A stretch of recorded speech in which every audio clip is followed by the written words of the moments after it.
Okay, right. So we start a long-awaited D&D session in the Curse of Fey.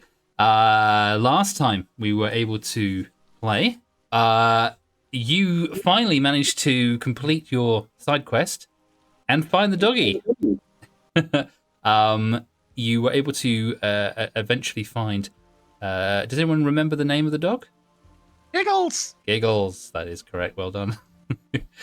Giggles, you eventually found this missing dog that you had gone in search of in this briar maze that had taken several, what felt probably like days being in there. But being able to. Oh, I'm getting a bit of feedback from someone. I'm not quite sure who that is. We'll see. We'll see as we go along. We managed to.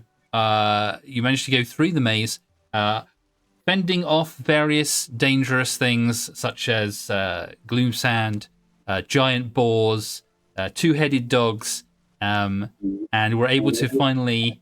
I think it's Valadomi. I think that's you that I'm getting the feedback from. Sorry. And yes, and finding Giggles, we're able to win the doggo over and get it to leave with you and head back to the town of Lankshorn. And on returning, you were able to give Giggles back to a little girl who'd been looking out for her dog after they were brutally kicked by one of the Scarwood Guard, and which inspired the quest in the first place. With your growing hatred for these Alkin who seem to have no regard for other people who are not owls like themselves. And so, on returning, and after a very long travel through these woods, through the thorns and the thickets, you returned back to Lankshorn and to the Thirsty Oak, in which you were looking forward to having a rest and relax, and just to get over the trauma of what you've been through. One of the things that has been quite traumatic to your group is that during your expedition of the Briar, many of you fell into this gloom sand, which seems to not only be trying to kill you by sucking you under, but also any part of your body that the sand seemed to touch devoid your body or your clothing of any color, to the point at which, for one of your members, they are now essentially all but grey from head to toe. As Bula was the only one to be almost submerged, I think, at that point in the sand. And on returning to the Thirsty Oak, the bartender, whose name was? What was that? Sorry, I keep forgetting his name because I remember the other goat man instead. Anybody else remember? Zachariah, I think it was. Zachariah, that's right. Zachariah welcomes you in again, and you asked for. I think it was to pay for several nights. I think, was it 3 nights, 3 days and nights? Was it a week? I can't remember exactly how many days it was. But Kane, you decided to pay for this by trading in something important to you, which was your love of vodka.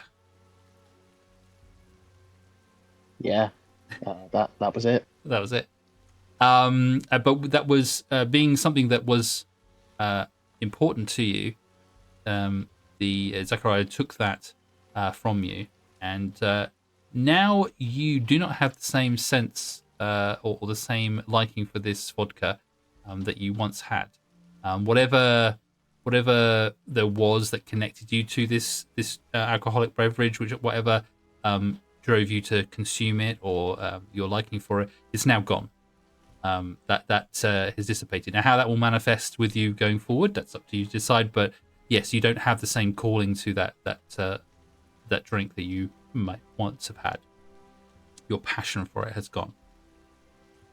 And I believe after that, you basically were then heading to bed. Now, before you went to bed there, Galatea, you decided that you were going to check in or go and stay with the Burgermeister's son and daughter, whose names were?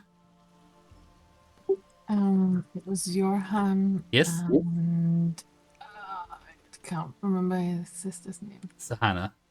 Sahana. That's it. Johan and Sahana. You haven't had much conversation with Sahana, so probably still a newish name to you.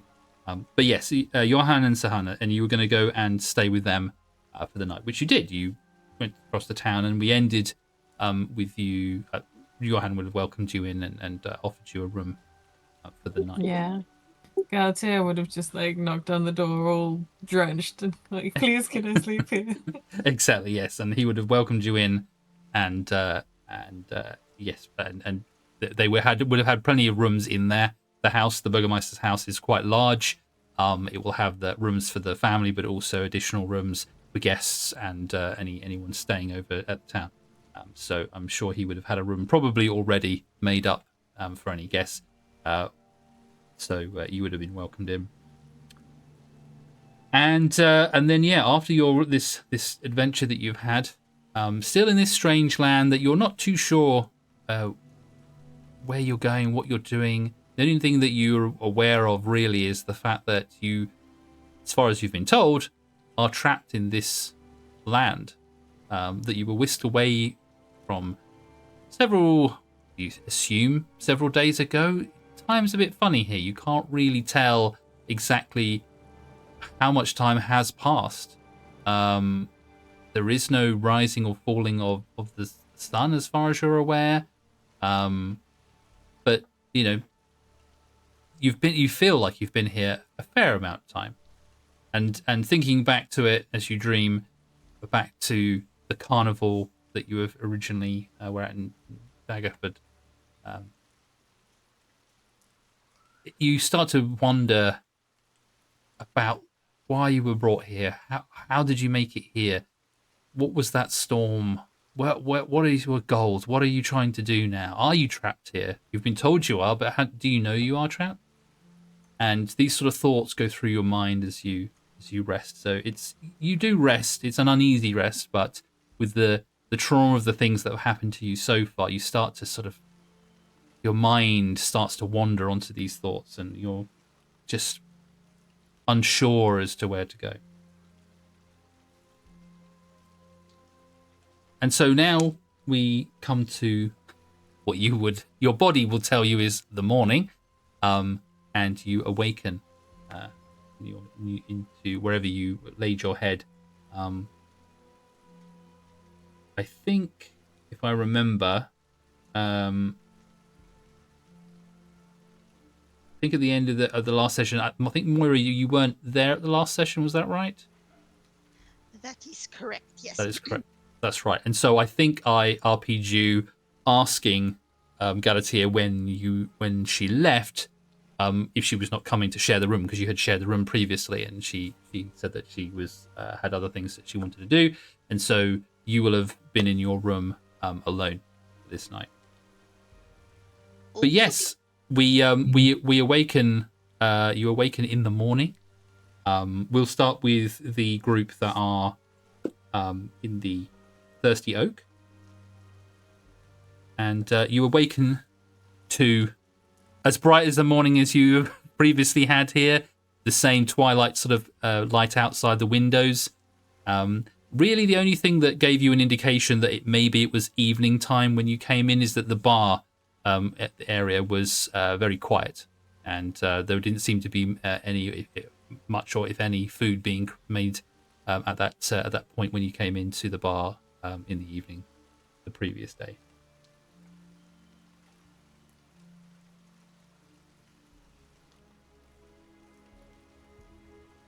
So, who is the first to wake? That would most likely be me, since I only rest for 4 hours. Yes. And as the previous time, Tisvan will once he awakens from his meditation, trance, whatever you want to call it, he will sit down and start caring for his gear, his chainmail, his glaive, his sword, making sure everything is in as good shape as he can get it at the moment. Excellent. And I forgot when you were first when you were staying in the room, you were sharing with Amros, and Amros, you took the cupboard bed, did you? Yes, I You did. Perfect. And you would have just been in trance, sort of in the room. Yeah, Yeah. sitting cross-legged, facing the door. Okay. So when your sort of shortened rest period, you'll be aware of more things going on, sort of in what you assume are the early hours of the morning, and you hear sort of some noises from downstairs. Nothing major, just sort of maybe some conversation, maybe some chairs or tables being moved. Usual sort of noises you would assume that you would have in the bar area. Nothing too boisterous, but nothing.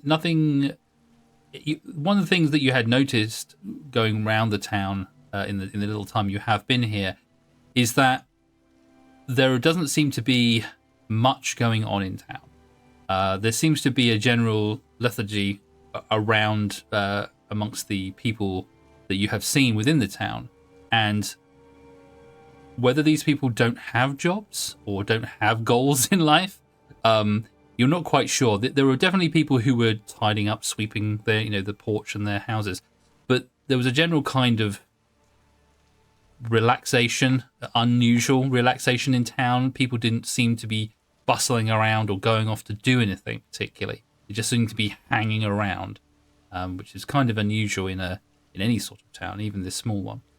But there doesn't seem to be much going on from what you can hear outside, and say there's just a few normal kind of movement sounds from downstairs in the bar. All right.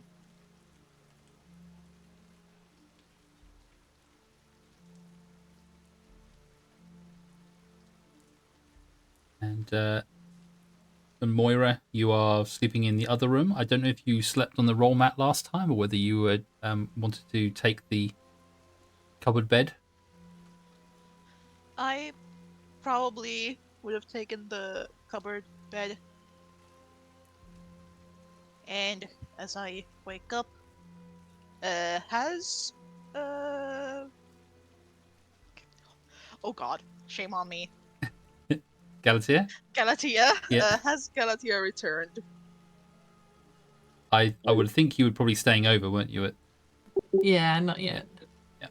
Okay. It's been a long time since we played. Yes, I was struggling to remember everything. That's all right. Yeah, I imagine that, you wake up and Galatea has not returned. Okay. With, I assume, very sore from the previous day and all the hurdles and hassles. And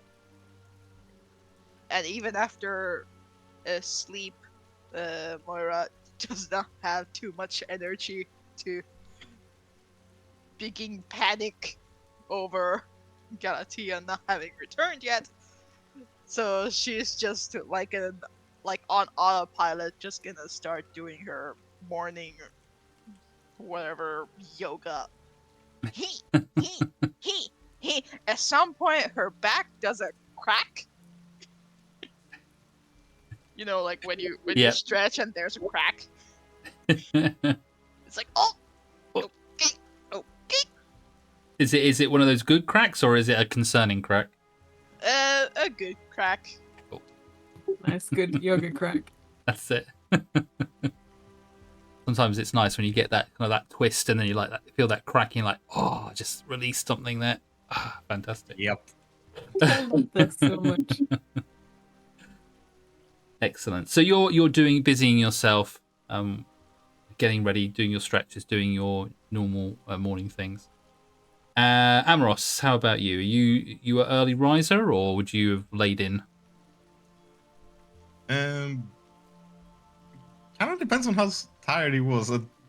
Seeing all that they went through this time, he's probably a late riser, I would say. Yeah, I mean, you all the things that happened to you in the Briar Maze essentially happened within that day. So I should think all the trials and tribulations, being run over by a boar. I would think probably, yeah, the chance of having a good long rest, you would particularly be somebody who would probably want to have as much as time as possible.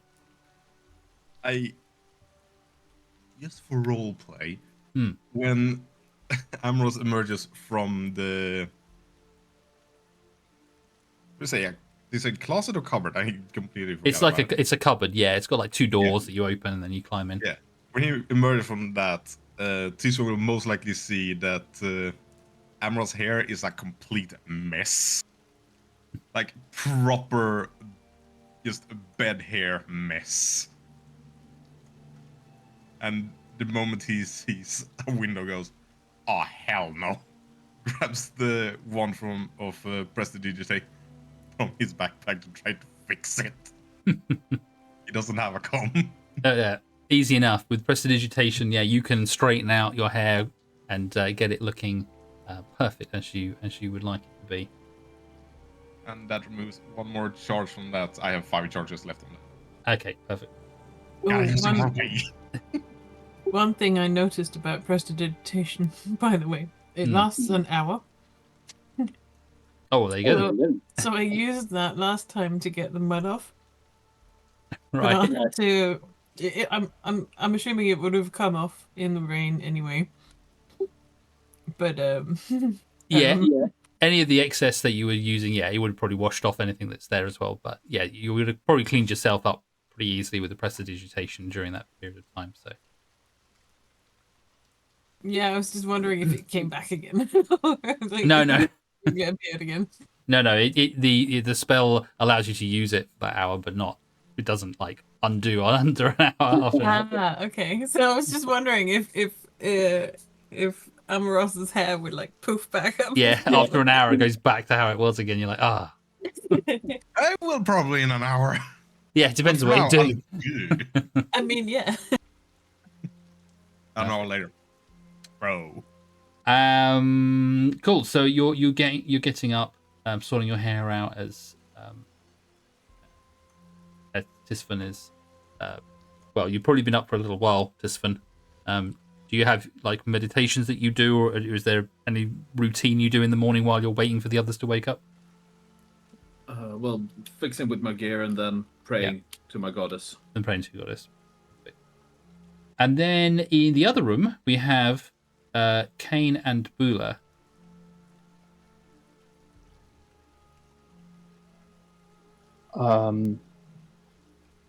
What is the situation with Bula? Has she been kind of told to stay here, get bed rest, or?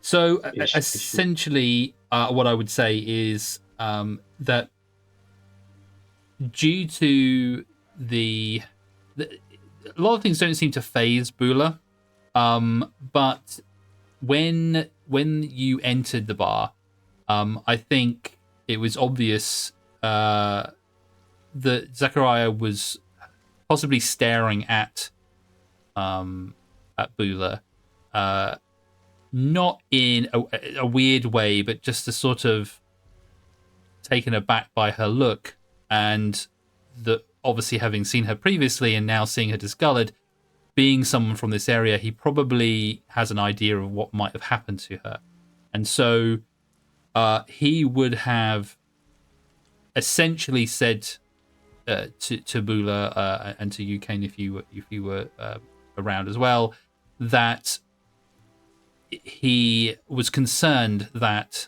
that her skin and her hair and things had been devoid of color, and he knows that would be due to coming into contact with the gloom sand. the little girl who asked you to go and find the dog herself had this strange look to her, which was that half of her body seemed to be devoid of color where the other half hasn't as well. So many of the residents of this town will have been aware of this gloom sound that is around and may have had similar run-ins. But to have been completely devoid of color, that would have been concerning. And so I think he would have probably suggested at the point that Bula seek out some kind of somebody who might have some medical background, or someone who might have had some dealing with curses, and that there are certain things that may affect her going forward, not just this discoloration of her body, but any lingering feelings she may have had. Or he may have asked the question as she felt different in any way after being in this sand. And I think, from what I remember, what I messaged to Luna, there were certainly things that seemed different to her. I think one of the things that she would probably confide in you, Kane, is that after being submerged in the sand, she had this strange feeling over her that caused her to feel a little bit more despondent about things. But also she had this weird benefit that her dark vision was enhanced. She could see further in the dark than she normally could. She could see, like, nothing was hidden to her. There was no apparent limit to her dark vision. And she could see right in corners that she hadn't previously been able to see. That has faded since she'd come back to town, but for a period of time, this had affected her. And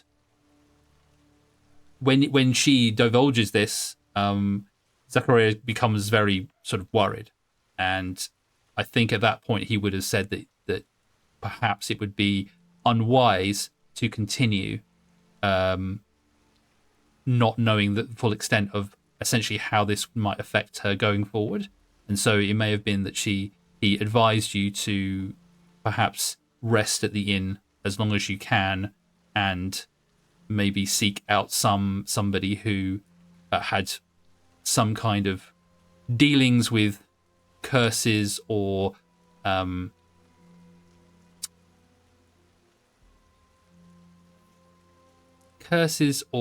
what's another word I could say?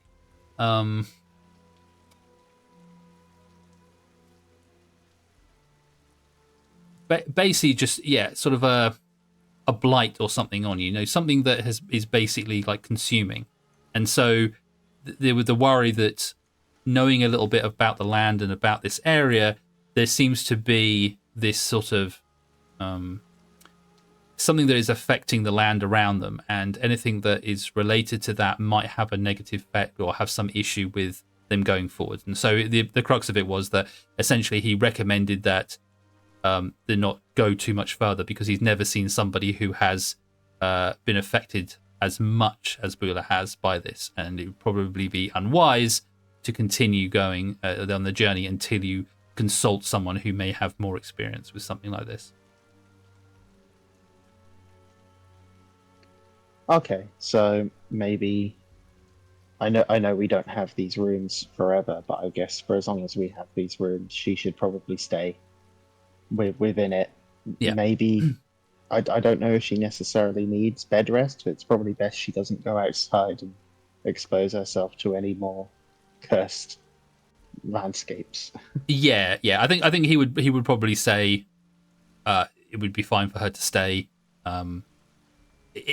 You could probably make it quite obvious that you will be back. You're not abandoning Bula at this point. So if he was to stay and rest there until you were able to bring back something to help her, then that would be fine, and you could obviously work out some arrangement payment-wise at a later point if necessary. So, but for her own sake, probably rest and relaxation anyway, just because of what you've been through. But just probably not going out too much, because other people who are aware of this sand and that, might be worried about someone who obviously has been affected by it to this level that they're now devoid of color completely. And so perhaps that's something I would imagine you probably would have both rested for the night, but and maybe have talked about what we should do going forward. Yeah. Do you want me to quickly ask the lady herself what maybe Lula's opinion Of course. would be? Yeah, that's fine. Okay, give me two minutes. While and you I'll do that, show I will check in with Galatea. No problem. So Galatea, you decided to head back to Johan and Sahana's, or the Eristri estate, essentially, and asked if you would be able to spend the night there. Johan would be quite happy for you to come in. Probably would have asked you where the rest of the party were that you were with. Yeah, I would have told them that they were staying at the inn. And he would been quite happy to set you up in a room. As I said before, there would be plenty of rooms probably already set up within the Eristri estate, being the Burgermeister's house. It's very large, much larger than the other houses you have in Lancashire, and they would probably have been set up to have guests or other people from other villages perhaps stay over of importance. And so he will show you to a room within the house. And it does appear that he and Sahana, I think Sahana is already in bed, so it obviously is late in the sort of however days work here. Yeah. And so he would have quite happily asked you, just in the room, and he's asked you, any water or anything like that to tide you over, any food before you go to retire, and then he would have retired as well. Oh, he's so nice. Galatea would have protested at all the extra service and felt sort of guilty already. He would have probably offered you a drink from the bottle he was holding. Galatea would have taken that. But he would have, you may have woken him up when he came to the door. So he's very quick and said, please sleep here and I will see you in the morning. Which coincidentally it is now, the morning. Ta-da! Oh, trapdoor is in finally. Hooray! Yay! Oh, game's still paused, by the way. It is paused currently, yes. Well, we're not moving around yet, so I will unpause it when that happens. I wasn't sure if I've had a little chat with Luna. Yes. And is she okay with those things? She has agreed that Kane should go out with the party because they are now severely lacking in muscle, in her own words. And I need to come and be the party muscle and make sure that you don't all get in trouble. Perfect. And I think. Oh yes, and do not let the little mouse come to harm, or I will come to harm. Also, I think the thing that got Kane to leave her bedside, because he was very reluctant, is her saying that if he does find the cure for this curse, probably semi-sarcastically, she was like, "I will be forever in your favor." Perfect. Excellent. We'll say that you had this conversation then, during the night or in the morning and stuff like that. You probably would have talked about this and made that decision to do that. Yeah. And so, we will continue with that one with you, and Bula will remain in Lancashire for the time being. All right. So back to you, Galatea, briefly. It's the morning. And you wake up in a strange room, in a strange bed, which I'm assuming you probably will remember from the night before. But yes, you are in unknown surroundings. The room here will have been much more opulent than the room that you stayed in, or the cupboard that you may have slept in the Did you sleep in the cupboard or did you sleep on the floor? I can't remember now. I feel like somebody I think I slept on the floor. on the floor. Yeah, I feel like there was you two decided to sleep on the floor, me and Moira, rather than using the bed. Oh yeah, Um, no one used it. Yeah. But yes, but you wake up and the room will have been far more opulent than the one in the tavern itself.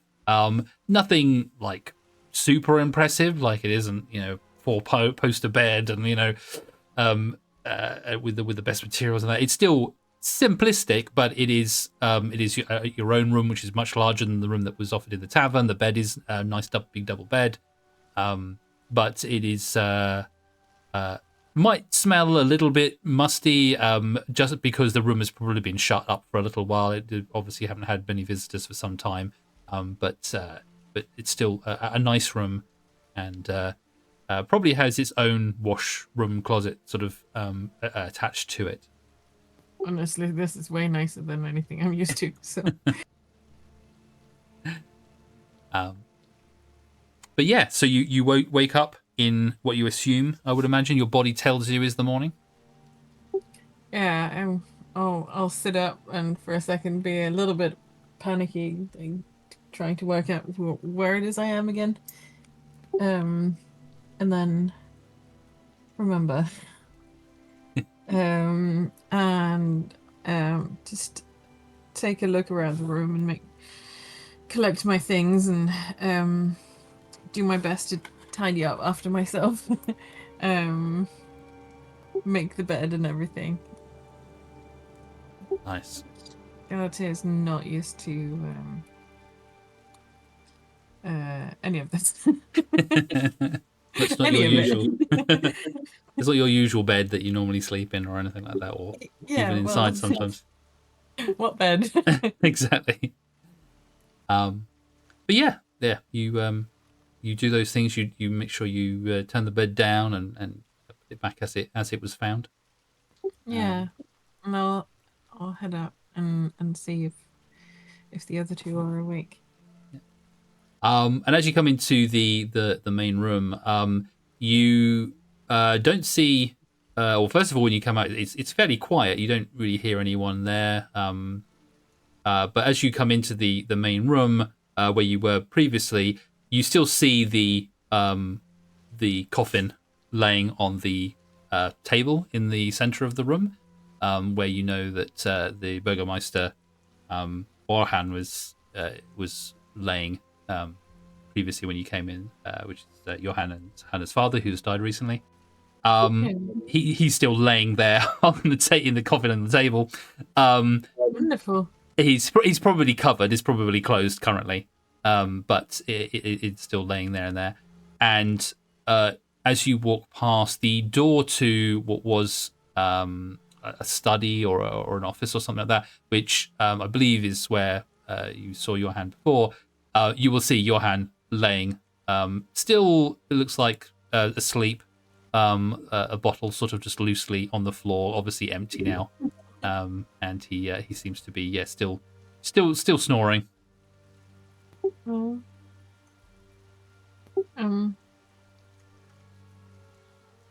I don't wanna wake him up, but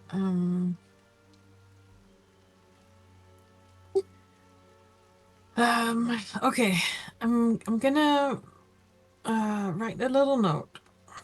Mm-hmm. To your hand. I guess should I just write you what it says? You can write me the letter, if you want to. Cool. Okay. Yeah, I'll just write a little note and then I'll head back to the inn. The inn. Okay. All right. Well, while you're writing that, we'll pop back to the others and then we'll see what they are doing. So, you are all currently awake in your respective rooms. And what would you like to do?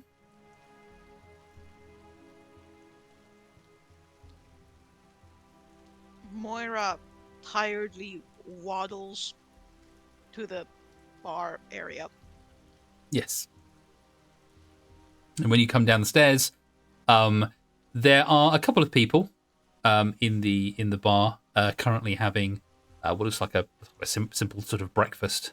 Some stewed vegetables or mushrooms, perhaps.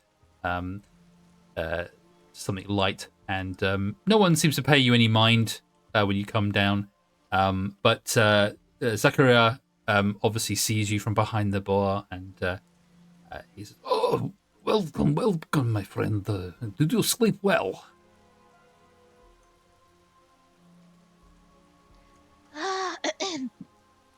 Yes, yes. And then Mora stretches again, and there's another crack. Oh, yesterday was a lot. Never going there again. Never. Nope. Mm-mm.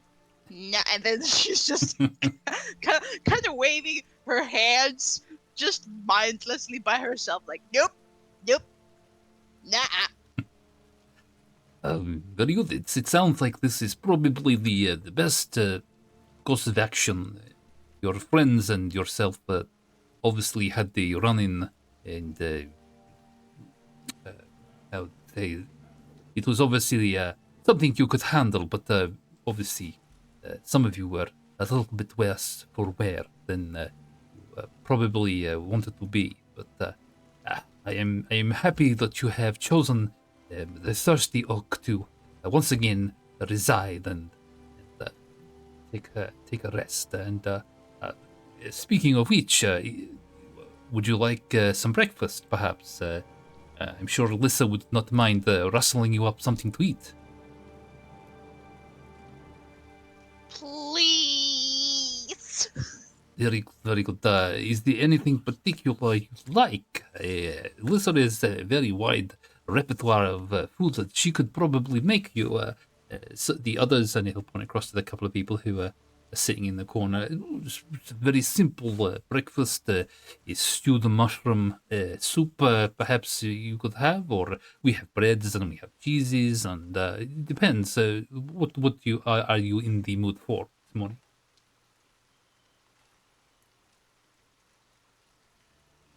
Oh, mushrooms sounds so good.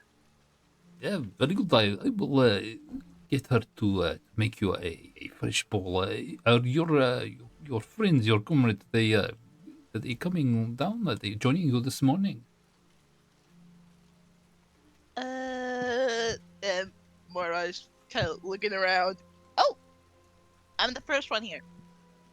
Yes, nobody else has come down yet, but I expect they will probably all be down soonish.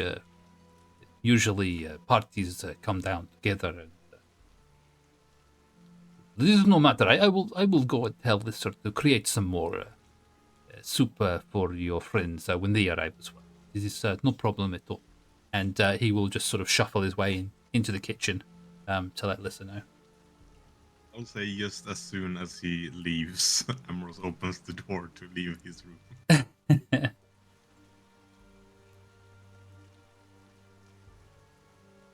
And he comes down to the bar seeing Moira. Hey, we're alive. We sure are. Cracked. I do not look forward to going to that place ever. I need a That might massage parlor, Jesus Christ. I will already say no. I refuse.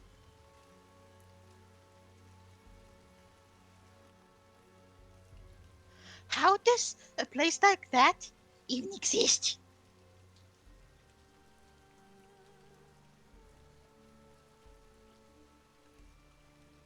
Amorous. Nature? Hello.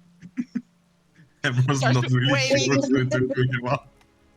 Waving hand in front of Amber's face. You good? Are you okay? Still half asleep. I just kept dreaming of that fucking boar running me over last night. Oh yeah, that was not fun to watch. Are you okay? I think so. The sleep did help. I can say that. about to have some delicious mushroom soup for breakfast. Because I deserve it. After yesterday. And nobody can tell me otherwise. You do, and Ambrose just scratched between her ears just a little bit. And after a few moments, Zachariah will come back through and he'll have a tray with about 3 or 4 bowls of something steaming in the top, and he'll sort of come back in and say, Laura, you have one of your friends has already joined you. It's, very good.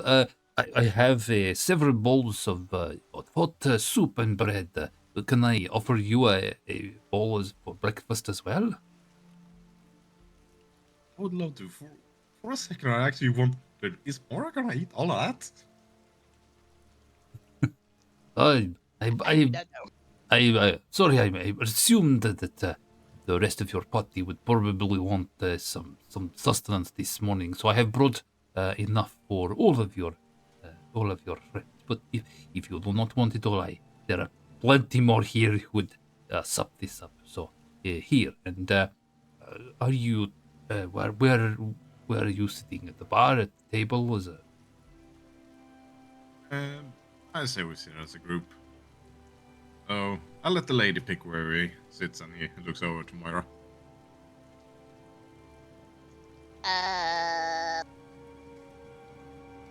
Moira has been put in the spot of decision making. There are several tables there. There's a large one right in front of the fireplace. It's not currently lit, but the fireplace that is there is probably the biggest table for everyone to sit around. Let's go to that one.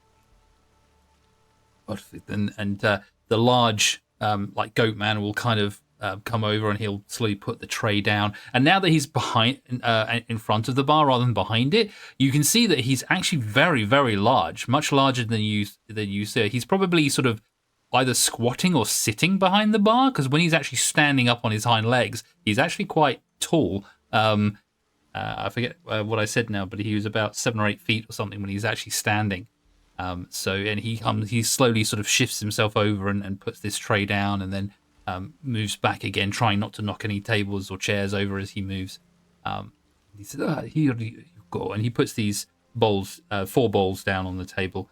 And you can see when you're sort of down on the table, there's this sort of very nice sort of thick-looking soup that has different kind of like slices of mushroom that have this sort of almost sort of like a pinkish, purplish tinge to them, like a sheen on them.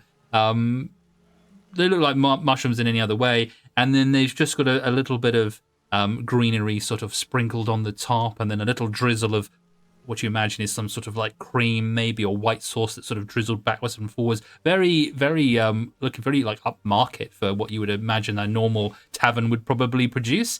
But almost like a gourmet quality recipe that they've done. But it smells amazing. It's beautiful aroma from this soup, and it looks quite hearty. And he says, "I hope you enjoy your breakfast. If you need anything more, then please come and ask me." Oh, there's also a couple of slices of bread just on the side as well for dip. Much appreciated, good sir. You're Yes, much thank more you very welcome. And he returns behind the bar again. Did you leave Tisvan to his rituals? He looked to be busy with meditation. We did greet in the morning, but he pursued his meditation. So I decided to head down ahead of time. Alright. I'm sure he'll be down here soon. I pretty much expected. Hopefully before we devour everything. I think Kane would start making his way down at this point. Not normally he'd be down a lot earlier than this, with him being someone that used to work in a church. It was like before the crack of dawn he'd normally get up, but with his reluctance to leave Bula, I think he kind of he stalled a bit, but he knows that he needs to get up and get some get some breakfast in him for the day. Yeah.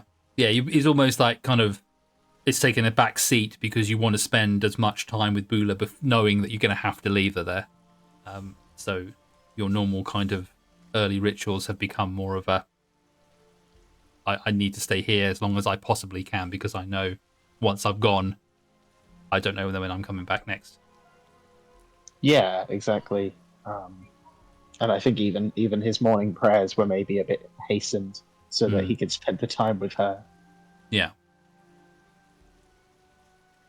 Well, you all come down, I assume, into the tavern, and there are fresh bowls of soup, hot steaming soup, awaiting you with Moira and Amaros. Oh, I was expecting porridge or oats or some such. It was mushrooms. Suddenly, that makes a lot of sense. Thinking about the kind of flora that they have around here, it seems to be mushrooms, trees, or nothing else. Well, it looks delicious. It is. Take one for yourself before we eat it in front of you.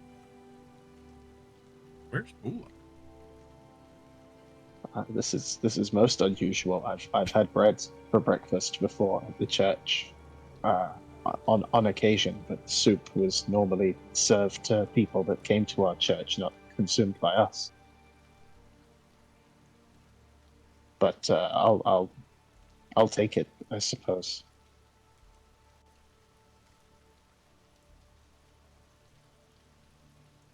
And Tisman, did you come downstairs as well? Sorry, you may have said it and I may have missed it. Yeah, I think Tisman would be coming down just a few minutes after Kane when he's Right. finished with his prayers. Right.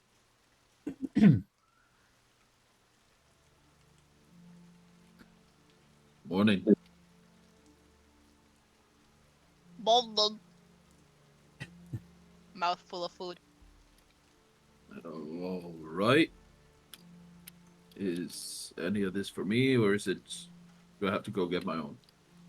Grab a bowl, sir. All right, thank you. Then he'll sit down and basically gobble it up pretty quickly. in complete opposite to that, Kane is still getting out his mess kit and like cleaning his spoon. Don't forget to try the bread. The bread's very good. What kind of bread is it? Just out of curiosity, because Kane would have had like the most bog standard, like leftover wheat mixed with ash from the fire bread Oh, right. at the church. No, this is like fresh. This is like someone obviously this morning, probably Lissa, has baked a loaf of bread, and it's got that nice sort of like crunchy like crack to it. Like when it's been sliced, you've got that nice sort of like a baguette or like a loaf like that, where it's got that kind of with that rise to it, where it's all crisp and it's been slightly toasted. So it's got a nice crunch to it when you do it. So compared to the bread you're used to, probably this is, again, like the soup, it looks itself gourmet level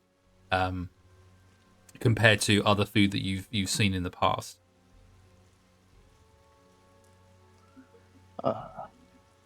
If I hadn't already paid so dearly for this meal, I wouldn't trust it.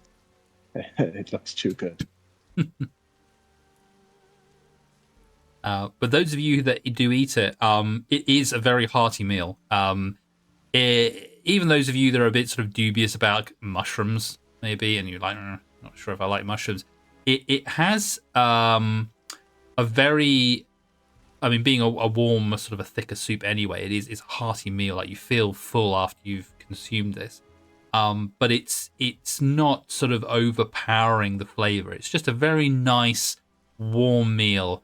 And it's very creamy, this soup, and it's just tasty. It's got enough salt and pepper in it, and it's got just enough flavor that it's just a nice filling meal, setting you up for the day. And while the four of you are consuming this soup, Galatea, I would imagine you're going to beeline it back to the tavern. Yeah. Perfect. So we'll say that while you are like just finishing up your bowls, you make it back and open the front door and lead into the tavern. Hi. Good morning. Morning, Galatea.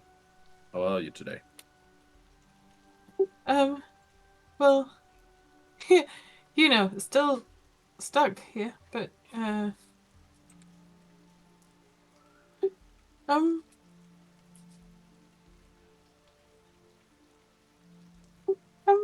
it's,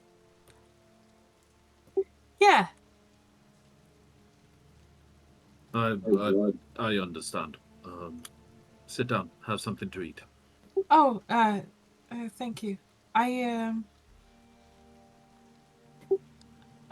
left a note with, the Aristes. They, we should do more. If you're okay with it, I mean, we should do more for these people.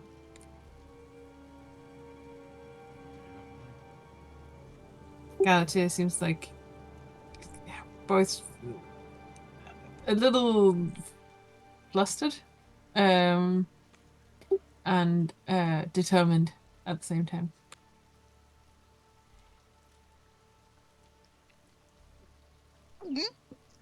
Big swallow of food. Well, as long as I don't have to go back into that God's forsaken place, I'm happy. Yeah, I would prefer not to go in there again. That's yeah. Yeah, I think we're all in agreement with that. Good.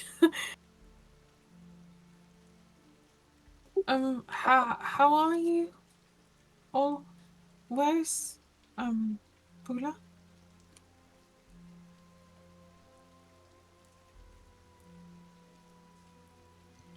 I guess a Kane would look a little bit sullen, maybe, having to leave Bula behind to, carry on with the task at hand. But I think maybe there's determination there as well. When you ask the question, he'd kind of give you a solemn nod. We need to continue forwards, find a way out of this place. Despite what everyone keeps saying, I don't think we're really trapped here. If we were pulled in here, then surely we can find a way to get back out again, right? Galatea nods and smiles a little bit. For once.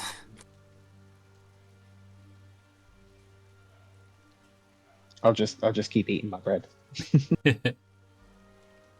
And after a couple of moments of you being there, Galatea, you hear sort of footsteps behind you all coming back over, and Zachariah would be there again with another tray with a couple more bowls on there and say, is everybody here? I have more mushroom soup for you. Is anyone missing out? Oh, thank you. You're very welcome. Here. And he puts another bowl of soup in front of you. Anybody for seconds?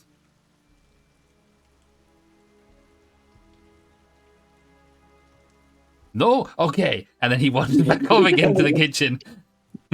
I would have declined anyway. Kane's not one for eating in excess. No worries.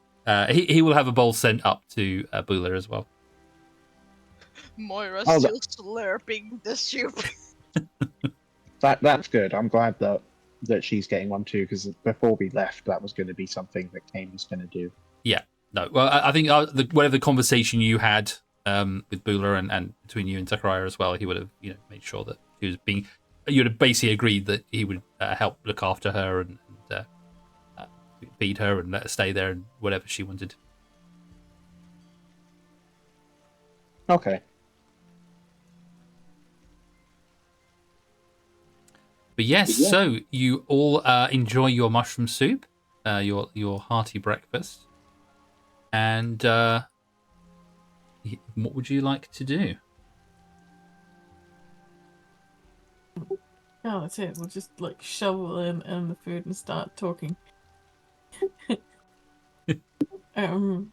We should figure out what to do today. I need to do more. You don't have to come along, but sorry. But I, we can't we can't leave it like this, and they can't help us get back unless we help them. So I need to get back. I agree with you that we need to at least. Yeah, we can't leave it like this. That I can totally agree with. As for what to do today, I have a meeting with one of the merchants of this little town that I promised. But beyond that, I also have a place I want to check out, but I don't know how far away it is. Johan tipped me off to the location of a potential castle ruin thing to the north. Oh, And the mill. I'm not sure how far away that would be. And it would mainly be a question if we should focus around this area that we're in, or if we want to look over there to see if we can find any clues or other things there too that might help us potentially here as well.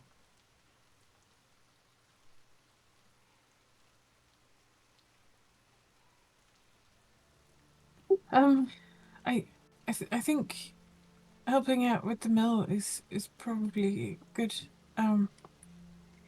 It seems to be a thing of concern for these people. Um, um, who has the? We had those cards. Do you remember? I think Bula has them. Oh, right. Yes. Kane could run upstairs and get them.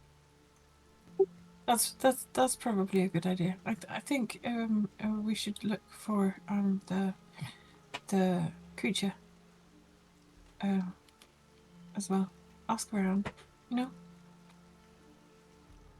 I have had a psychic chat with Bula, and apparently Galatea is in possession of the cards now.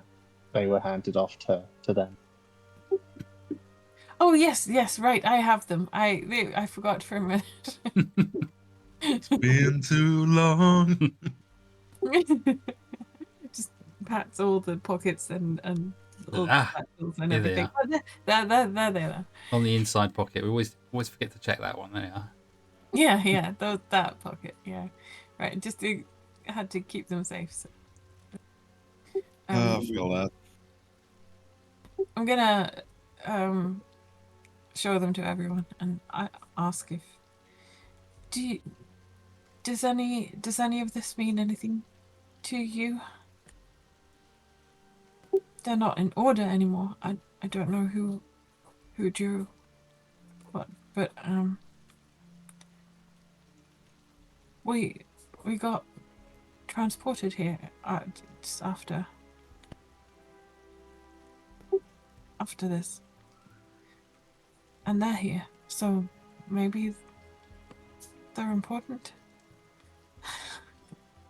I don't know. Do the cards still look the same? Like nothing has magically changed or anything like that? If you look at the cards, know that they seem to be exactly the same as they were before. They all have a hole ripped in them, which, if you remember, the Almirage that took them from you basically used its little horn to stab each of the cards from the deck as it was performing its card reading, essentially. But they look exactly as they were. As long as you've had them, they've remained the same.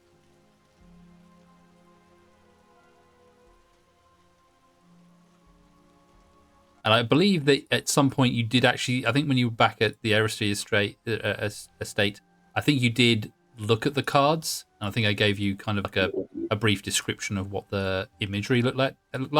But you don't know who drew which card because they were gone before you had a chance to look at them. Yeah, but I thought it was only Kane and Galatea and Bula who looked at them, right? It might have been, yeah. I think the others were in the shop. Oh, right, okay. So if you want, I can give you a description again for those of you if you're looking at them for the first time.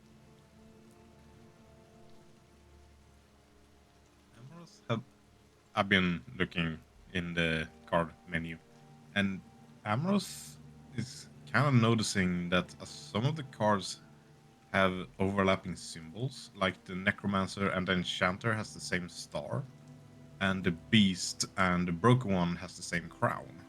Hmm. And he's gonna point that out and see if anyone else can see if they find anything else overlapping.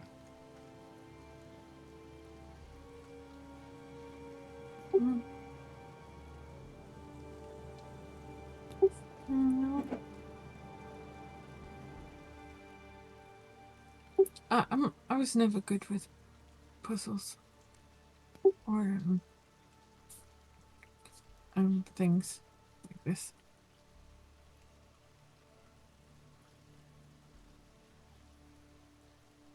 For a wizard, she sure is not smart.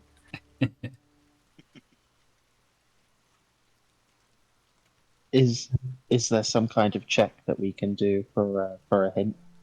If you're looking at the cards, yeah. If you want to have a look, I think you did have a look at them before. But if you would like to make just a perception check, just to see if there's anything that or investigation maybe to look at the cards to see if you can tell if there's anything different about these cards or if there's anything like connecting them in some way. Can we all do it, or just Anyone who's looking at the cards can, yeah. cool? Do you say perception or? It's probably more of an investigation, but you can use either. Oh, my bad. That's fine. You use whichever you are highest. That's fine. Thank you. Hey, Oh, and that one. I know nothing. Moira, you're still Where looking at the those- bottom of your bowl. It's that soup. That soup's too distracting. Yeah. Oh, Galatea's got a Must get- 23. Must Jeez. get every last drop. Galatea, you are very good, learned, studying these cards, and Amoros as well, and I'll say Kane too as well with the 17. You all pass the cards around between you. Moira's busy eating her food. Tisfan is still trying to digest, but the three of you manage to look at the cards and just try and compare them. Just try and see if there's any kind of indication of what, as pointed out by Amros, the symbols in the corners. If anything there looks like it links them together in some way, or if there's something else. The only thing that you, apart from the crowns, there's a couple of the crowns that are similar in some of the corners. There's also numbers there as well in the corners. The only thing you can really tell from that by looking at them, not knowing anything about these cards per se, and I believe when you asked people about them before, they said you'd need someone who knew what the cards meant to be able to kind of give you some indication of what their meaning is. But it looks like, based on their numbers and symbols, that they're obviously from like a set. So they're obviously like a set of tarot cards or reading cards that you would use, and perhaps those numbers and symbols are just like suits that you would have in playing cards, that sort of thing. they don't seem to have anything else, any other sort of hidden meaning. If they do, it's not something that you would know about.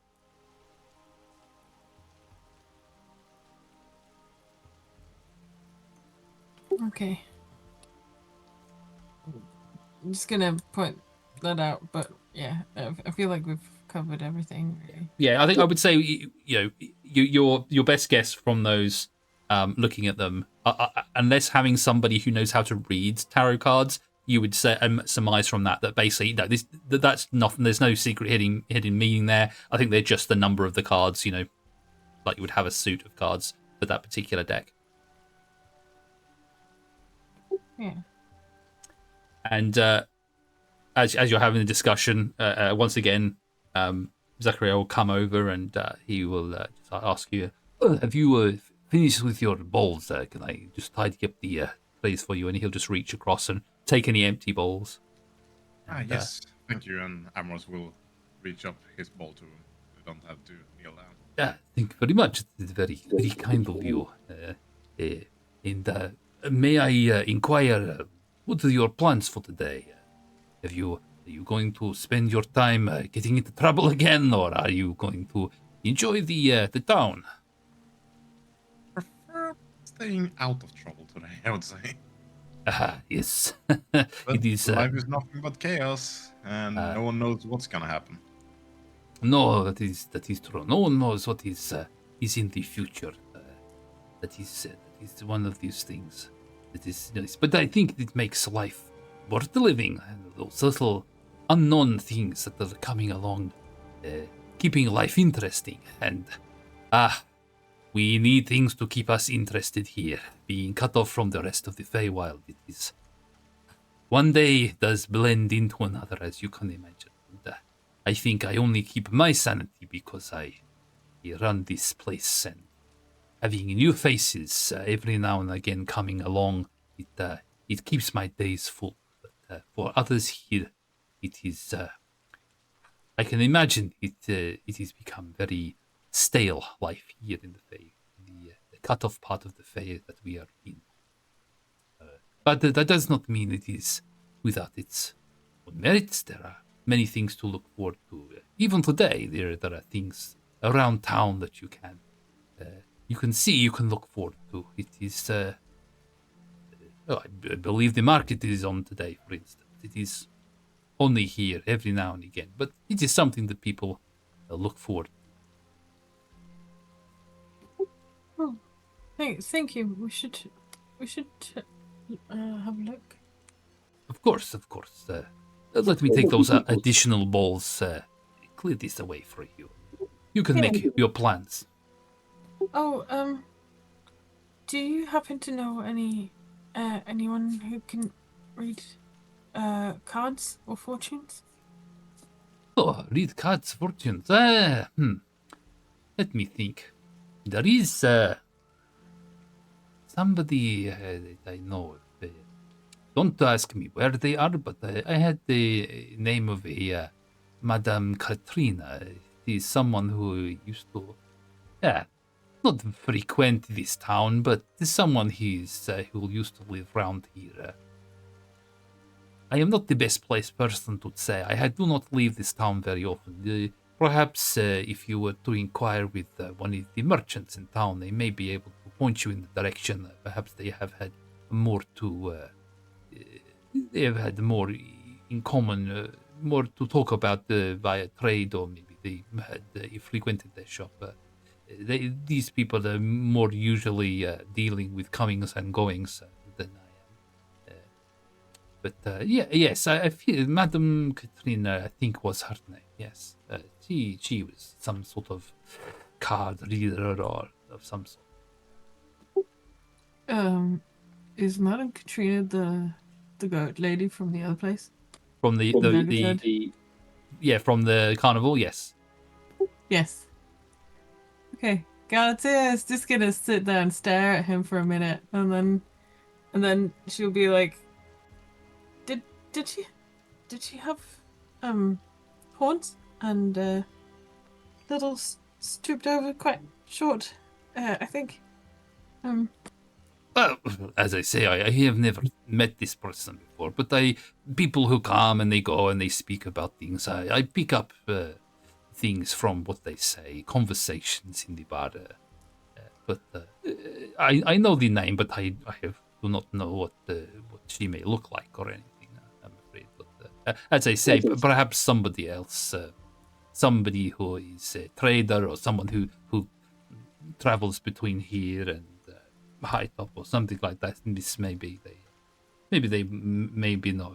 I would ask somebody in town who travels, perhaps. Okay. Thank you. You're very welcome, my dear. And he takes the last of the bowls and says, "Well, I wish you a good day, whatever you intend today." And he'll sort of walk back awkwardly back to the bar and through the door. Galata is just gonna look around at the others like, well. So, could there be a possibility that she would return here? Did she send us here? Can she travel between? Is there a weird time paradox? Did she come here before, or I mean, we need clearly she knows how to go back and forth, because if they have heard, or like someone has seen or heard of her here, and then we saw her there, so then maybe. we should? Everyone freaking welcome to the land of confusions. Well done, Faye. We should ask. We should go to the market. Sorry. Sounds like potentially a good idea, yeah. Okay. I'm ready. Are you ready? But before we go, I'm interested in having a look at the clothes that you have here. I've noticed that you have quite a few racks of them. Who are you talking to? The barkeeper's still here. Oh, right? he Or went. did walk off? He walked back to the kitchen, but yeah, he could be back in the bar and you could shout across to him. Yeah, He's probably bringing Moira more soup, I'd imagine. yeah. The clothes you mean the ones I have hung here over the fireplace? Yes. Yes, Wood traded with me for various things over the years. Yes. I think Kane's just interested in seeing, like, what the sort of design and style of these clothes is. Like, does it look like the kind of clothes that they would have here in the Feywild, or does it look like the kind of clothes where we come from? Yeah, give me a perception check. I guess you're kind of looking over them all. Okay.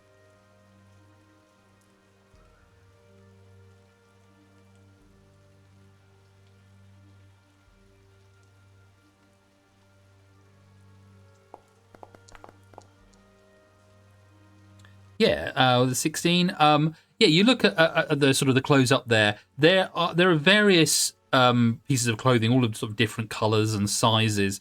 But they seem to be sort of single items. So there's a shirt and there's a belt and there's individual pieces like that. But then if there is a glove, there's one glove. If there is a sock, there's one sock. There don't seem to be pairs of anything. And Zachariah told you that basically, and he's asked you actually you a lot as well in payment for things. He's asked for pieces of clothing or the color of your clothing and things like that. And so these, he will tell you, is a sort of a collection that he's made over the years of garments that people have used for paying with. For whatever reason, he has this little hobby of collecting and putting up pieces of clothing from different adventurers or different people who frequent the bar. And yeah, you see some of them appear like, obviously this must have happened over a period of time. Some of the pieces of clothing are very old. Some of them seem to be newer. There are pieces there of garments that are definitely reminiscent of clothing that you would see from the mortal plane. There are definitely outfits that wouldn't fit goat men or satyrs. They would definitely fit a human or smaller creatures and things. And that's not to say there aren't people in this world that would fit in them. But right here, none of these clothing that you can see would fit any of the creatures that you have seen in this town. But yes, definitely there are outfits there that seem as like any that you would see on the rack back in Daggerford.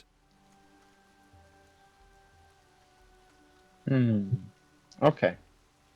Kane was just interested if any of the clothing perhaps looked like something anyone was wearing at the carnival, just in case there is some Oh, I time see. distortion going on here. Oh, No, I it's see. fine. I also wanted a general look over, but that was kind of his secondary motivation. Yeah. Let me think.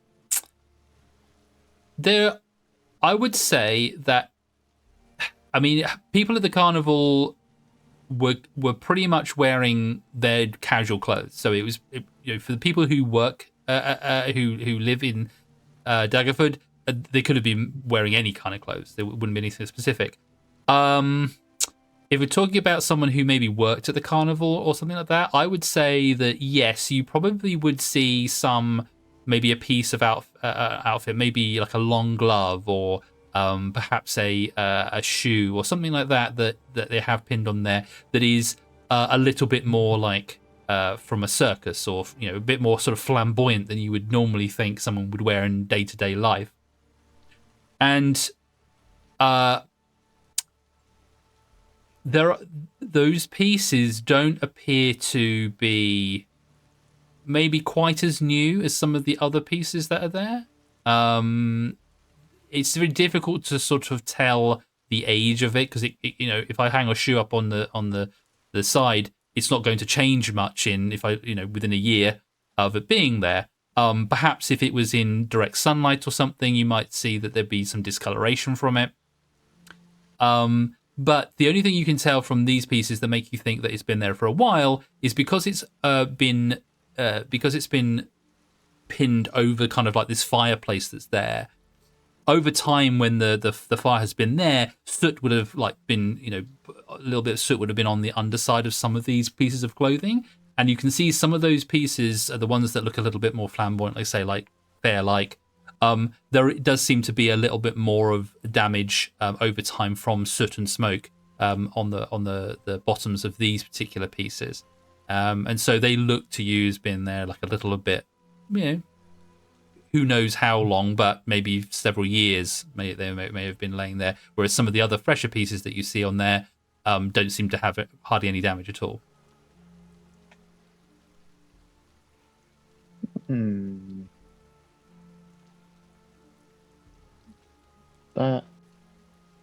That is interesting. I will take that into consideration. Yes, my collection has been here for some time, and if any of you need anything else and are willing to give up any of your own personal clothing as well, I would be glad to put it on my wall. And it is a peculiar hobby of mine, but it's something that keeps my mind active and reminds me of the people who have come here before.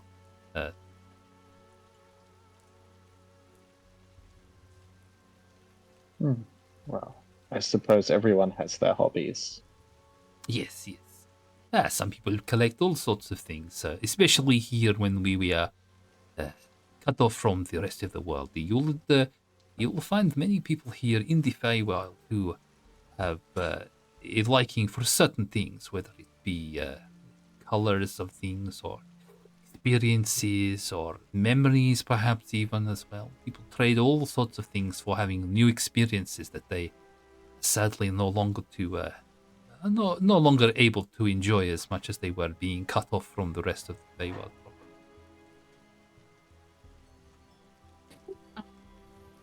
Over the fireplace with all the clothes, is there anything that looks It's like maybe like a blue kimono kind of deal. Give me an investigation check. Okay.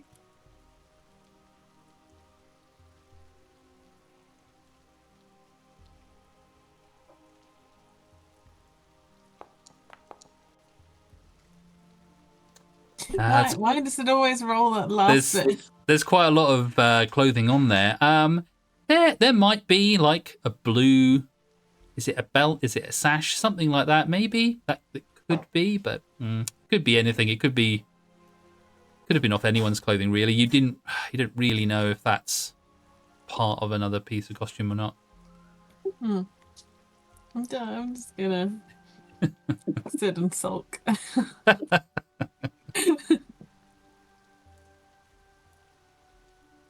Okay, I'm good. Let's go. Enough sulking. And yeah, Zachariah will say, "Oh well, once again, goodbye. Have a good day. Whatever you decide to do with your day, I wish you well. And your rooms are here for as long as you, however many days it was that I said. I forget off the top of my head now, but you're welcome to come back. I believe it was free. Ah, these days, perfect. Well, as always, if you wish to try for anything else or wish to extend your stay, I will gladly have you stay with much nice people frequenting my bar. But please enjoy the day. Thank you for the meal. It was much more than I'm used to having, at least when I wasn't having meals cooked for me by my traveling companion.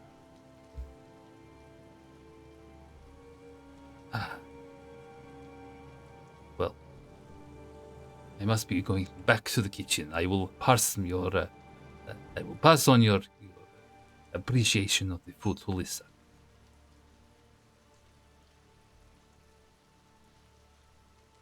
And he goes back to the kitchen. Let's saddle on out of here. Okay, let's go. And so you head off into the day. Another day in the twilight kind of light that you're now becoming accustomed to. And the faint drizzle still in the air, still continuously. If you hadn't slept, if you hadn't been on the adventure that you have been on so far, you might be fooled into thinking that you were within the same day that you had arrived, in the same day that all the other things had happened to you. But that feels like the longest day ever. But coming outside into this day again, it feels as if time has stopped and you are still in the same place on the same day as you were when you arrived here, which is a little bit disconcerting to you. But you know, it's not the end of the world. Another grey day. It's you know, I'm sure you've experienced a few of those in your time.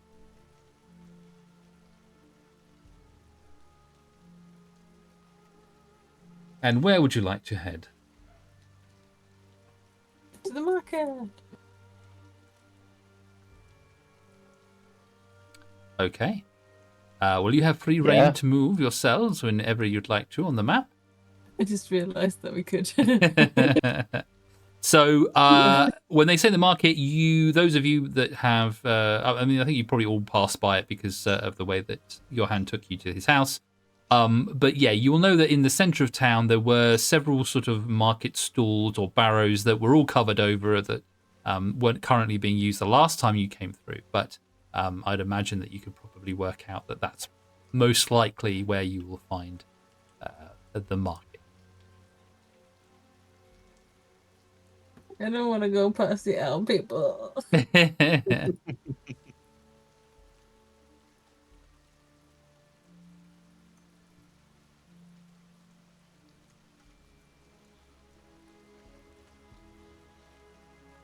you coming where? I'll move Moira over there for you. Okay. And yeah, as you head out, you walk past through the town, and you see the tower, the tree with this glowing violet light that still dominates the skyline. Various Scarwood Guard along the route who don't seem to pay you any mind as you go along, but obviously a force of forceful presence sort of in the area. And as you head towards the centre of town, you will notice that, yes, indeed, the centre of town has become more of a bustle of people. And there are several stalls and tables and things that all seem to have been set up across there. There's about 5 different sort of tents or stalls now in the area, and all sort of in a ring around the well, which is the centre focal point of the town square. Don't like the guard being here. Yeah, there does seem to be a presence, more of a presence of guards around the marketplace currently. You would imagine that's probably just as a sort of a security thing, like, you know, their presence is there just to make sure that people are, you know, no one's stealing anything or anything's going on there, because this market, however frequent it may be, you know, there would probably be people around, like there would be in Daggerford as well, just guards posted here and now, just for the safety of the people who live there. No one is misbehaving besides themselves. Yes. And you come into the middle of the village, and it says this large cobbled area that you've been to before, and the tents and wooden tables that are there are now, say, decked out in all of these with sort of coloured cloth draping down them, and various faces, different people who seem to be tending to the various different tables there. And the other thing that you notice when you walk through the town is, previously you noted that a lot of the fauns and satyrs and goat folk that live here seem to be quite lethargic. They're just sort of sitting around on their porches and you know, or like cleaning the front porch, but not really sort of going anywhere or doing anything. As you've walked past a lot of the houses, there doesn't seem to be anyone around. You don't see any of the people that you've been accustomed to seeing over the last couple of days sitting on their porches and just sort of hanging about. There does seem to be a lot of people here now at the market, milling around, looking at the various stalls as well. And although there's only about sort of 5 stalls there, they seem to be enamoured with this one. And there are, yes, 5 different ones set up. They all seem to have different things. And I will I'll let you decide where you wish to go. You can see the different people who are currently standing them. It might not be obvious what they are selling until you get up close and actually take a look. I love them all so much. I just need to ask, did you draw these yourself, Faye? No. These are all images. I don't have the time for doing that, but these are all approximations of what I would like them to look like. So at some point, maybe I will find the time to draw all these characters myself, but they're all just like images I found at the moment. Another hot goat man, and another hot goat girl, and just adorable people or creatures. So, just to kind of give you a little bit of guidance of what you see. So, here on the map, they are pinging you there. You will see there's a small cart with a little table at its side, where there's a small grill of some kind that's been set up with skewers of some sort of food that are rotating on a spit. And there seems to be a young Kenku woman standing at the front selling whatever food seems to be there.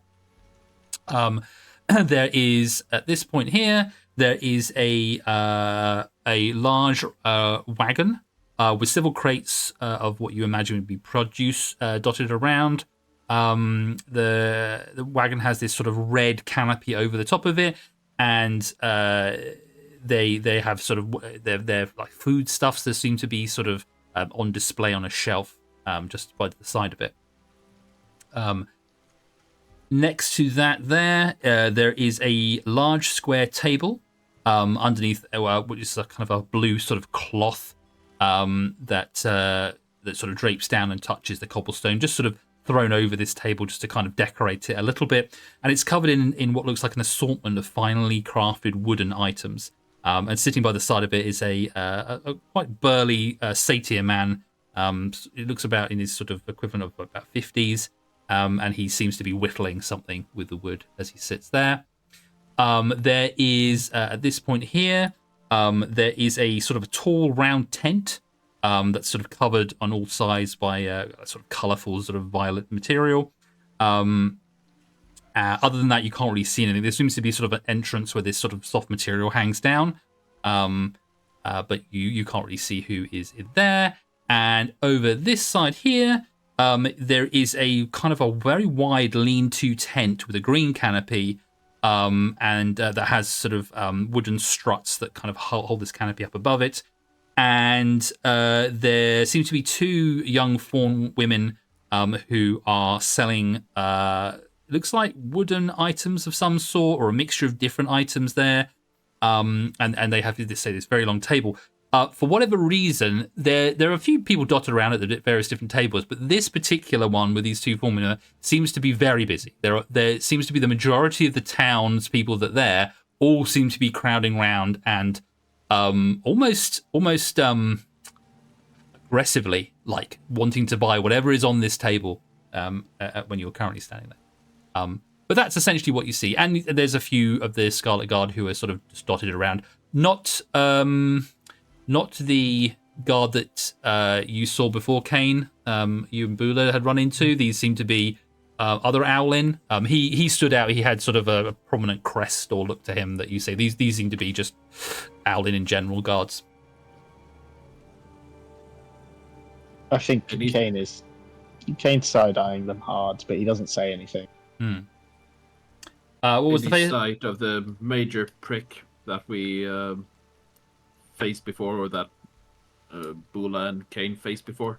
Yeah, give me a perception check just to sort of have a look around, see if you can see. The first one, Veladomi, was a small cart that with a table on the side that had a small grill that's been set up with skewers of some sort of food, like rotating around. Oh, cool. I missed the roll. What was it? 13. You take a look around. You don't see him. You don't see the other Owlin, or what you would assume is the leader.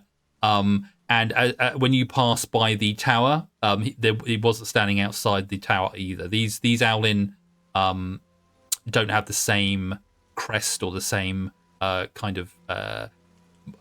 They look official. They're like guard uniforms, but they're not as ornate as the one that he had on. He's obviously the captain or some equivalent of that sort. And all of them are still wearing the same emblem on the yes, they outfit. Yeah, they all have that as a part of their uniform.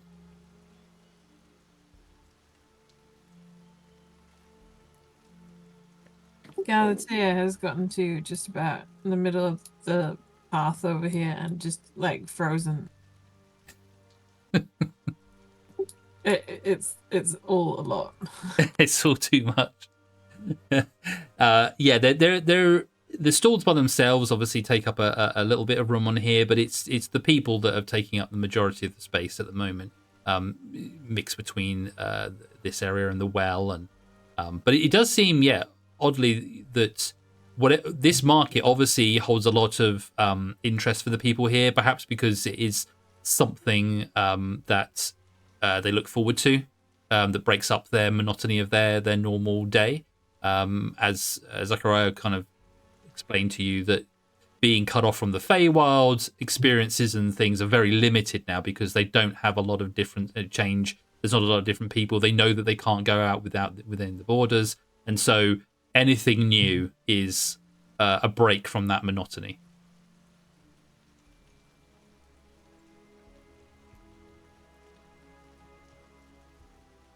So someone else, please take charge. Not the socially awkward person running there. I'm the same. No, you're meant to be outgoing and stuff. You do it. Just because I'm Just because I'm a character with good charisma doesn't mean I'm outgoing. He's a nervous man. Well, Kane's gonna stroll in like he owns the place. Like he doesn't feel like he has anything to fear from these villagers. I guess I'll just peruse at a distance for now. Yeah. Yeah, you walk past some of the stalls that are there. You can see that some are more busy than others. So definitely this larger tent here or stall is the most busy out of them. There are a few people buying food and things, and people looking at the wooden carvings on this particular table with the fawn gentleman. As you walk around, and people do notice your group. That people do sort of not stare, but they if you're not looking at them, they're looking at you, and then as you look to them, they look away, just taking you in because the sight of you is very different as well.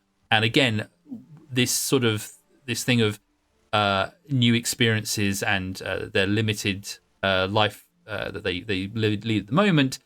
Anything that breaks up that monotony is something that they're of interest to them. Curiously, and I think this may have been mentioned before, Moira probably gets the most people staring at her because mousings are not something that they have seen before. So her presence is definitely of most interest to people. So they will look at a man in armor and they will see tiefling and that, and they will sort of like, okay, haven't seen those folks before. But when they see Moira, they're more likely to be staring because they're like, oh, what's that? I've never seen that before. What are they? Why are they so small? Why have they got rounded ears? Well, and they, no one's brave enough to come over to you and say anything, but you kind of get the feeling that you're always being watched at the moment, Moira. Moira kind of tugs at Tisfin's, like, I don't know, pant leg or something. Like, I feel like I'm getting stared at. Or is it just me? Tisfund will, when Moira tells him that, look around for anyone staring at her and then just stare back silently. Yeah. Scary dog privileges.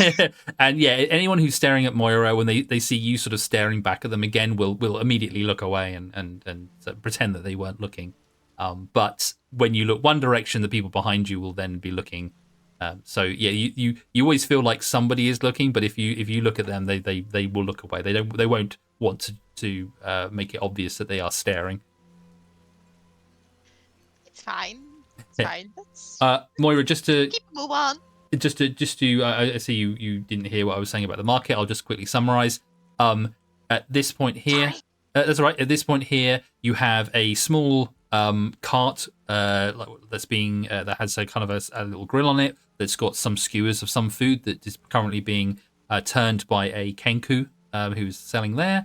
At this point here, you've got a large cart with produce and stuff on it with a red top. That's there is a young fawn, I think, who is currently with a sort of a white apron.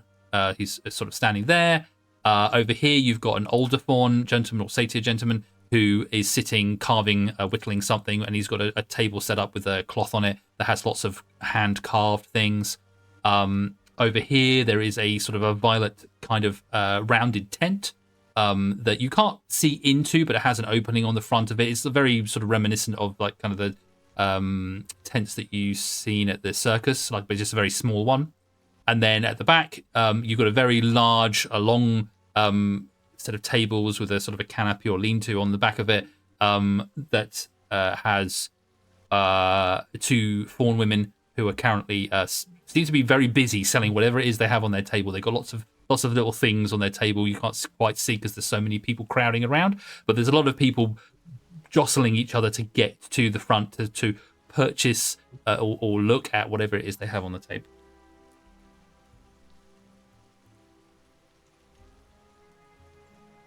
And Kane's wandering around currently, has stepped forward and is looking around at distance. Galatea is having a panic attack over here in the road. and everyone's looking at you and Tisfin currently. And I don't know what Amros is currently doing. He's currently looking at. You did say he was selling carvings, I think you said? Yes, exactly. Yeah. So if you sort of head over to look at that table there, there is I say this large sort of quite burly satyr man, currently sort of carving a wood. He sort of notes you and nods to you as you sort of look in his direction.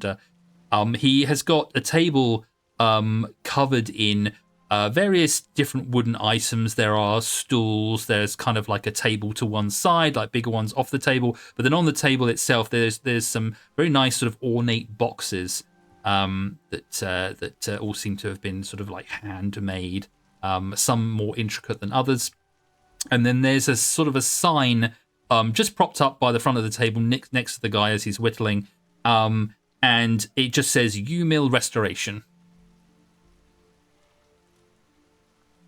What do you say it said? U-Mill Restoration. So U as in the U of like a type of tree, and then mill restoration.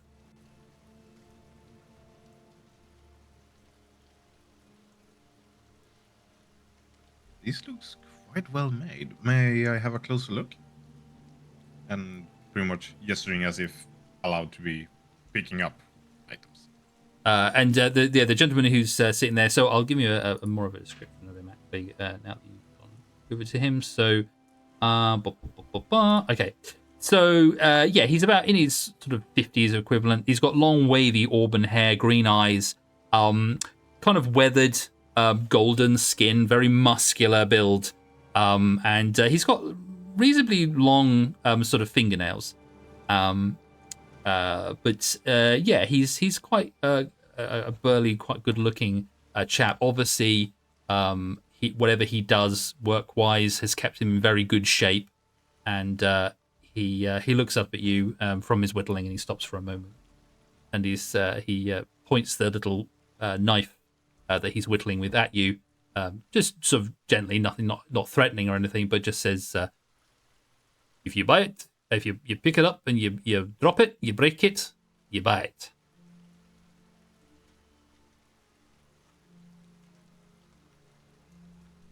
Understandable. If you break it, you buy it.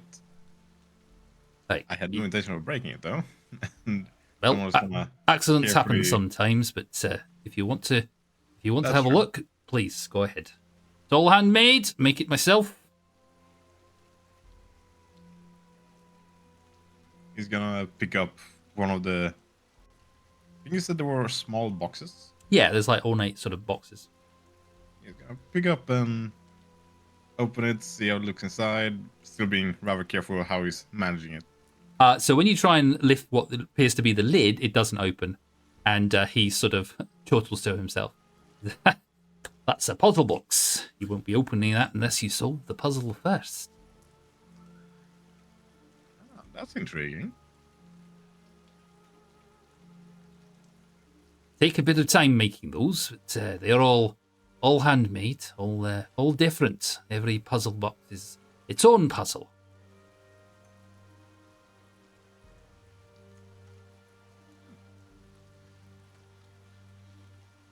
I'm gonna have a look around at this place, but I might come back for that. Hey, Always that's fun to have something to tinker with. He nods and smiles. That's what they all say. And he goes back to his whittling. Aw. Moira is gonna go to Galatea.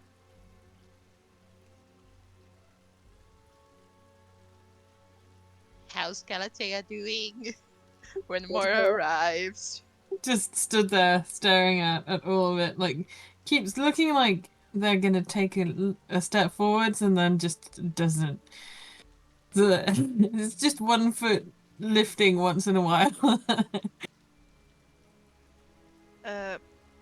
Moira's gonna run over and just offer hand. You can take it if you want to. Huh? Oh. If you don't, that's okay. No, okay. Okay. And Galatea takes the little tiny mouse hand. And So now Galatea has one hand, Tisfan has the other, and it looks like you're walking your small child through the marketplace, Swing her. swinging it backwards and forwards. Whee! and then Mora is just gonna take a deep breath in and out, and then just chooses a direction. Let's go that way. What? Or not. I cannot move myself. Oh, there you go. There we go.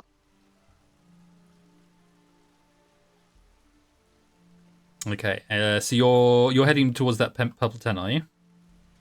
Yes.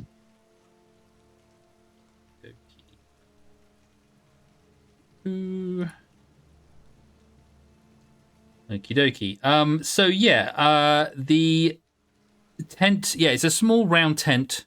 And yeah, it has this very quite beautiful, actually, sort of violet material that sort of hangs down from whatever framework is inside, that holds the top over it. And there does seem to be a where the material folds down, a sort of a triangle of material that sort of holds rigid, and then it sort of forms an entrance.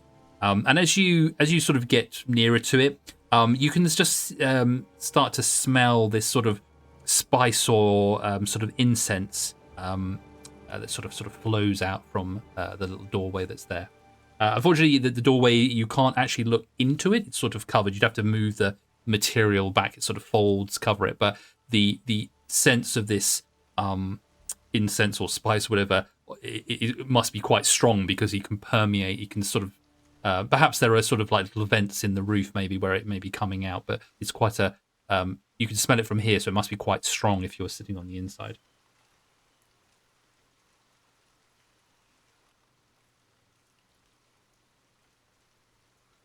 Galatea looks quite curious now. I'm trying to look inside the tent.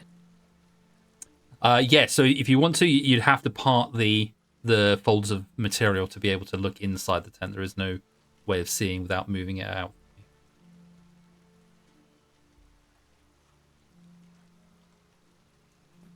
Do we go in?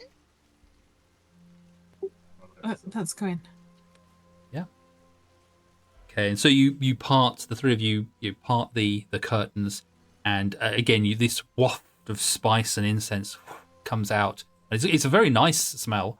And as you look inside through the doorway, you sort of see the tent sort of go back.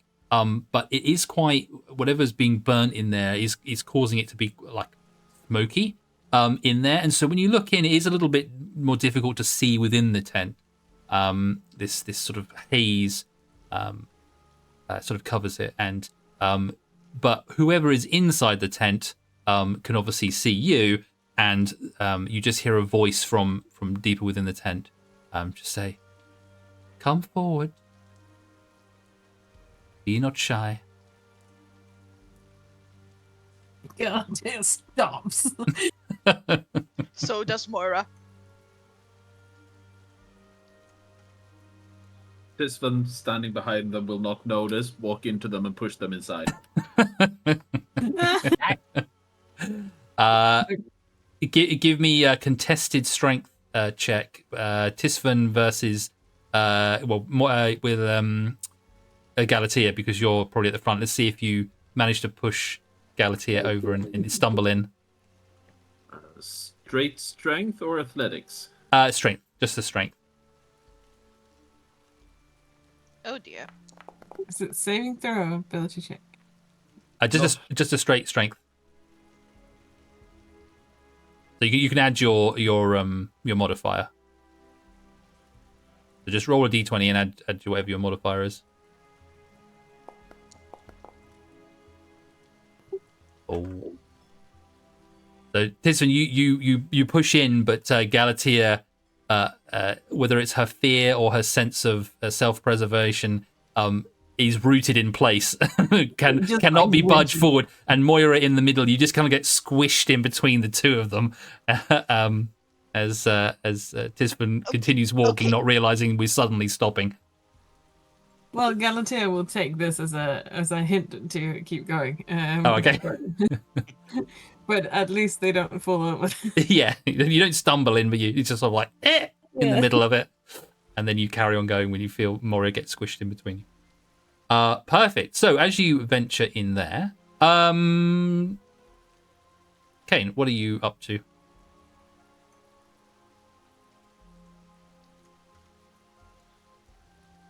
Sorry, my phone was not being my friend.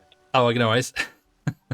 But seeing that everyone else is entering, I was kind of still observing everyone. Kane's the kind of person where he'll let you guys go off and focus on the one thing while he looks at the environment as a whole. Right. But seeing that everyone's kind of piling into this tent, he Definitely those three have gone in there, yeah. Amros was still over by the other table. And Amros, what is your consensus? Are you looking around still, or are you going to follow the rest? He was just looking, but he was gonna move around the whole thing eventually. But he's going pretty much that direction either way. Oh, okay. how We're big is this pretty much tent? meeting up. It's not very big, this tent. No, it's going to have like probably about 10 feet across. I'll wait outside, but I will peek my head in maybe just to see what's going on. But I don't want to crowd this tent. Sure. And basically, as you wander over, you'll sort of meet up again with Amoros as he's leaving the table with the wooden carvings and things. And you sort of peek your head in. When you look in, again, this waft of spice and incense sort of comes out, and it's more smoke kind of billows out of the thing as you look in through the doorway. And Galatea, Moira, and Tisfin, as you, a few moments before this, you walk into this tent and you follow this voice into this smoky area. And as you walk in, you walk 5, 10, 15 feet. It becomes more like you're walking down a tunnel rather than actually what you would have thought would have been the immediate center of this tent. It seems much bigger on the inside than it looked on the outside. And as you go into it, you eventually come to a round table that has 5 seats around it, and sitting behind the table, you see as the sort of smoke sort of clears in the center of this room, you see a tall, slender Heragon, which is like a rabbit folk. Sitting there, her ears sort of behind her, and she has her eyes closed and her hands together, her fingers the tips all touching, and she seems to be just sort of eyes closed and just sort of focused, like almost like maybe in a meditation or just keeping focus. And as you step in into that area. At this point, the flap will sort of open, and Kane, you sort of look in to see where the rest of them are going. And again, she will not opening her eyes, not moving from her point. Her voice will just call out down from the tent and say, "You are welcome to join us too."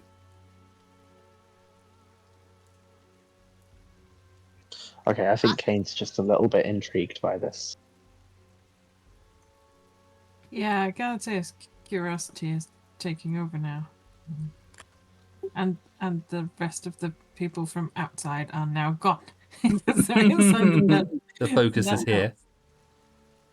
helps. And so Kane, so you enter as well?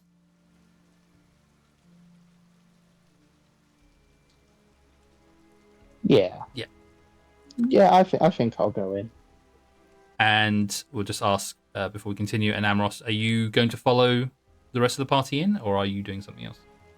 I mean, if everyone is heading in, then yeah, he's following as well. Okay, and then you follow in shortly after as well. And Moira is a little distracted by all the scents. She's kind of just. It is quite overpowering. Do you have Lush where you are? You know that shop, Lush? It might be called something else there. But Yes. yeah, one of those shops that have soaps, and you go in there and you're like hit in the face with the smell. It's overpowering. You're almost like, where the hell's the oxygen gone? It's a bit like that. That's how I feel when I go into these shops. You're just like, Oh, what fresh was it? air. Not body shop. Yeah. I was about to say Body Shop. Yeah. Yeah. Where you walk in and you just get like the smell of like clothes and Yeah, it's just like and a overpowering.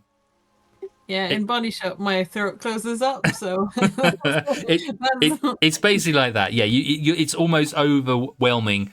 You do get used to it, but that initially you're like, oh god, it's quite hot in there. But as you walk in, and Kane and Tiffany, you will notice as well. You walk in and this tent certainly seems bigger. Like once you've walked down this sort of a corridor, that there wasn't a corridor on the outside, but it seems to be a corridor now inside. And when you get to where the others members of your party are, this room is quite large. It easily fits all of you in, and this other figure as well, with room to spare. Like you don't feel cramped at all. And there's these chairs that just sort of sit empty around this large wooden table with this Herringon behind it. And now that you are all there, her eyes open, and she places her hands gently on her lap as she looks at you all in turn. And you see this. She stands, and you see she's quite a very tall, slender, rabbit-like sort of creature. She's covered in this sort of bright white and gentle pink tones. Bright white sort of fur with pink tones in her ears and on her hands, and she has these long soft ears that lay back on her head, and you can see in the center, just between her eyebrows, a small golden horn. She wears long pale blue and pink robes and that hang down to the floor, and it's held around her shoulders on an ornate chain designed to look like... there's an ornate chain around there that looks like flowers. She has this long blue, billowing kind of blue dress with a sort of a star motif at the bottom of it. And it ends just above her feet, which are just these bare, sort of large rabbit feet. And propped up behind her to one side, there's this large... light pink staff, and the head of it sort of resembles like moons and stars sort of intertwined with like feathers almost that look like they sort of combine. And as she opens her eyes and she stands and looks at you, and she said, "Well, you took your sweet time."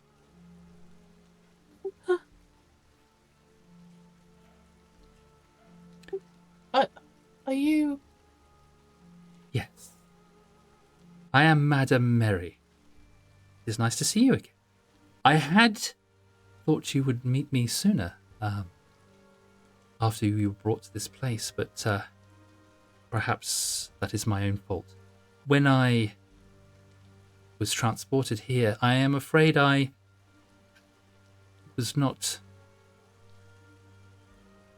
In the mortal realm, I was not garbed as I am, and I'm afraid I hid in the bushes when we first came through, but you and your friends... I thought the cards may have alluded to my presence. Unfortunately, you seemed content with wandering off into the forest before I was able to stop you. So perhaps it is not your own fault, but I had hoped to have talked to you sooner than I have. Moira is gonna take a couple of seconds of just silence, and then wait. It's you? And she puts a hand to her face, and a bit of a sort of a pink sort of to her cheeks, a little bit of a blush, and said, "Yes, I am the Mary who helped pick your cards. I know I am slightly different in appearance than I used to be, but one doesn't always look the same in one world as they do in another. Galatea is fumbling through her pockets again, forgetting which pocket they put the Where are down they? cards in. Yes, I rather thought I would have more time to tell you about your futures before this had happened, but the fates had other ideas. But I must apologize. I do not blame you. It was my own fault for not calling out. But as I say, I was not attired correctly, and the bushes were my sanctuary at that point. Had perhaps I called out to you, we could have met sooner than this. But I hope, and she looks around you, there is one of your number missing.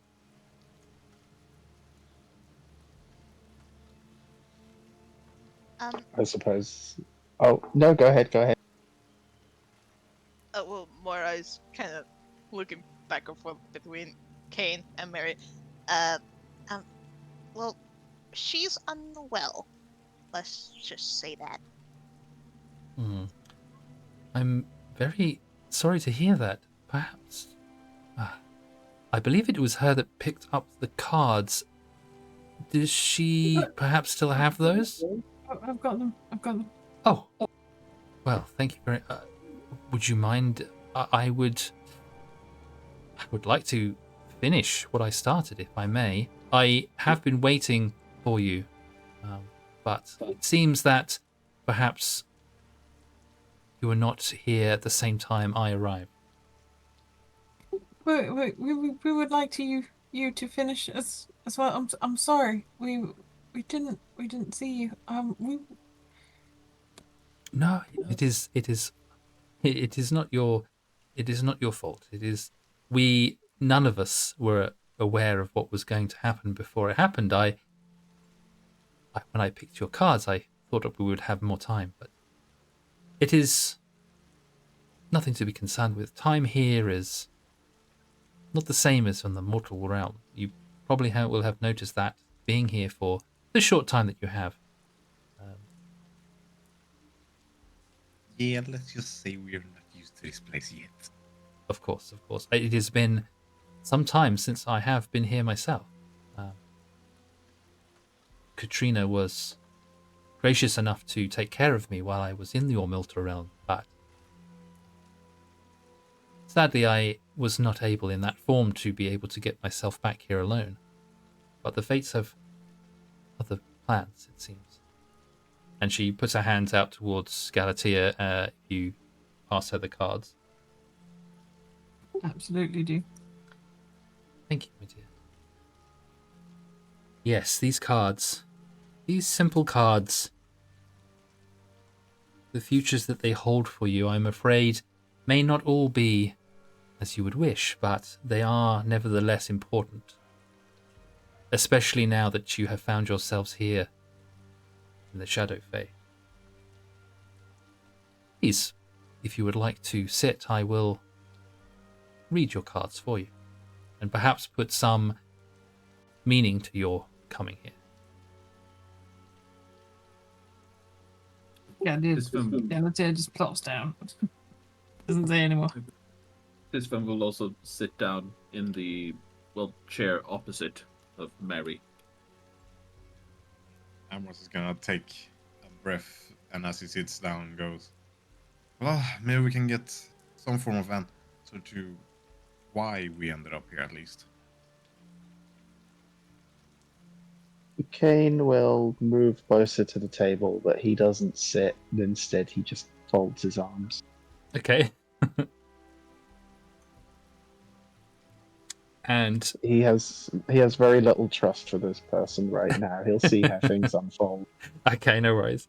And Madame Mary will sit gently down in the chair, and she'll take the cards and she will lay them out in front of her, across the table, and just fan them out.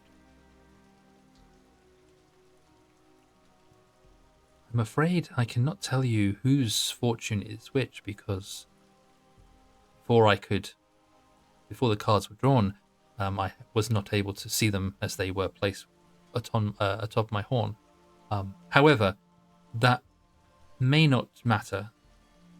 I have a feeling that these cards do not simply forecast future events for individuals, but all of you. And so all may pertain to your party rather than individual. But let me peruse and see what I can tell. Before I continue, I hope you understand that the story that you were told, that Madame Katrina told you, this was not a story. This is reality. This is history. Do you remember? Or would you like me to recount the tale?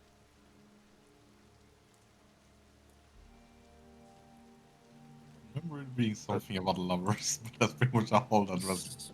I can So remember. much has happened in the past few days that I think we all could use the reminder. Very well. Yeah. Very well. Long ago, a mortal man from your world by chance found his way into the realm of the fairy. There he met a beautiful fey princess with hair of shimmering violet, and was instantly enchanted by her. For months this pair trysted, knowing full well that their union was forbidden in fey law, and that great suffering would befall them should they ever be discovered.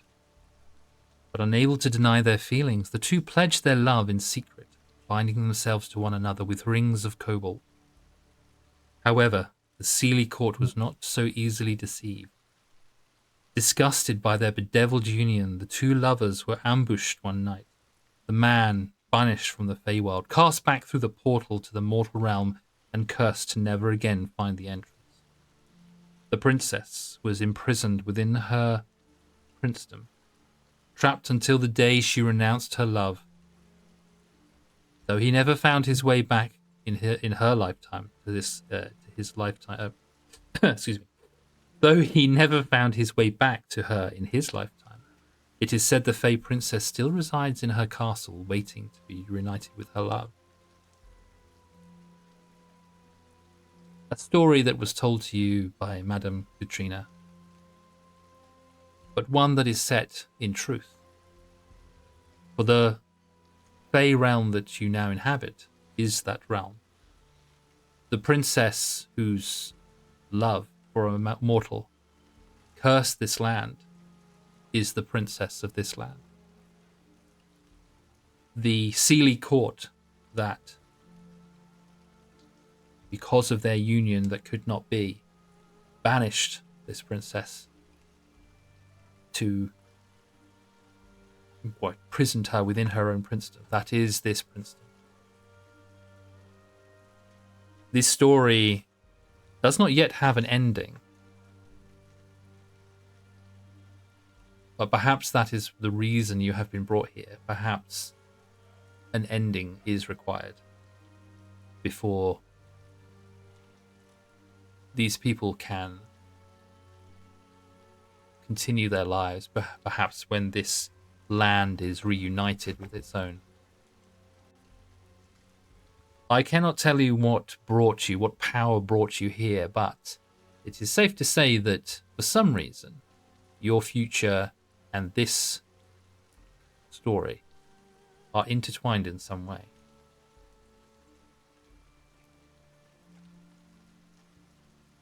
But let me look at your cards and see.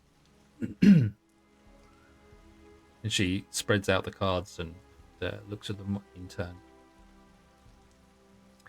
Now, as I say, I could not tell you who's the card that belongs to who. I can only tell you of what card's meaning it has. And she will look at the cards and open them here so I can remember what they are. So, first of all, she looks at the first card, which is the Beast. She looks at the card and shakes her head gently.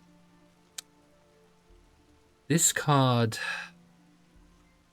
reveals a beast of darkness, of great savagery, lost and forsaken.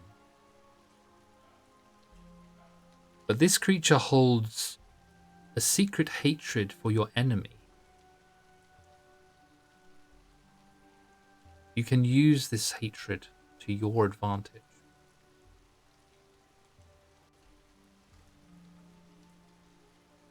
She takes the next card that is called the Broken.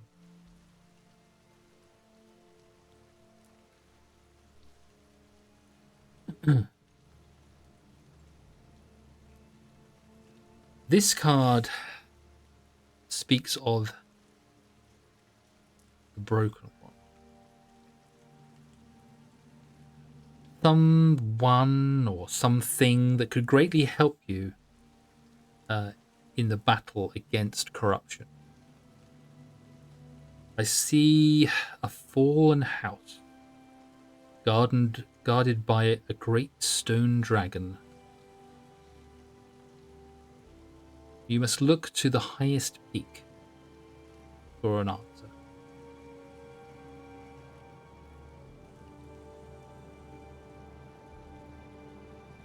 The next card she looks at is called the Enchanter.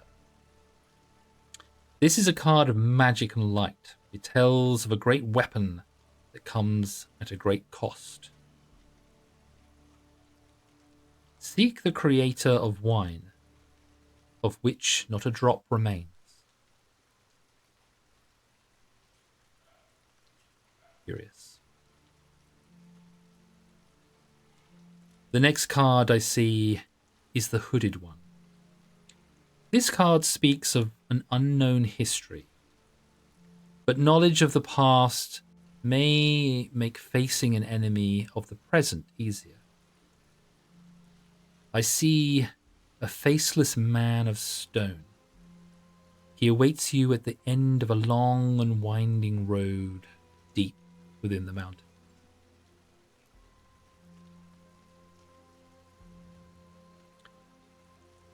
This next card, the Necromancer.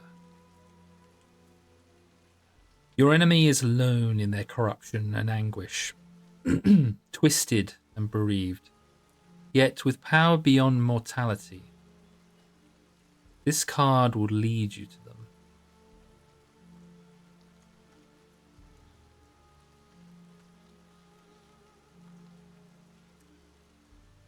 And the final card is the Shepherd. This card tells of a powerful item of good, a symbol of love and of hope. I see a kneeling woman, a rose of great beauty plucked too soon. The master of the marsh knows of who I speak.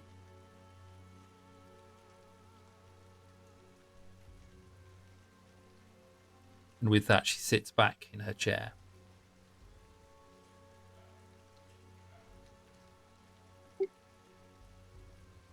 I'm so glad we're recording this because I managed to note down the first one and then the rest is bit. Well, hopefully this recording comes out and you can listen back to it.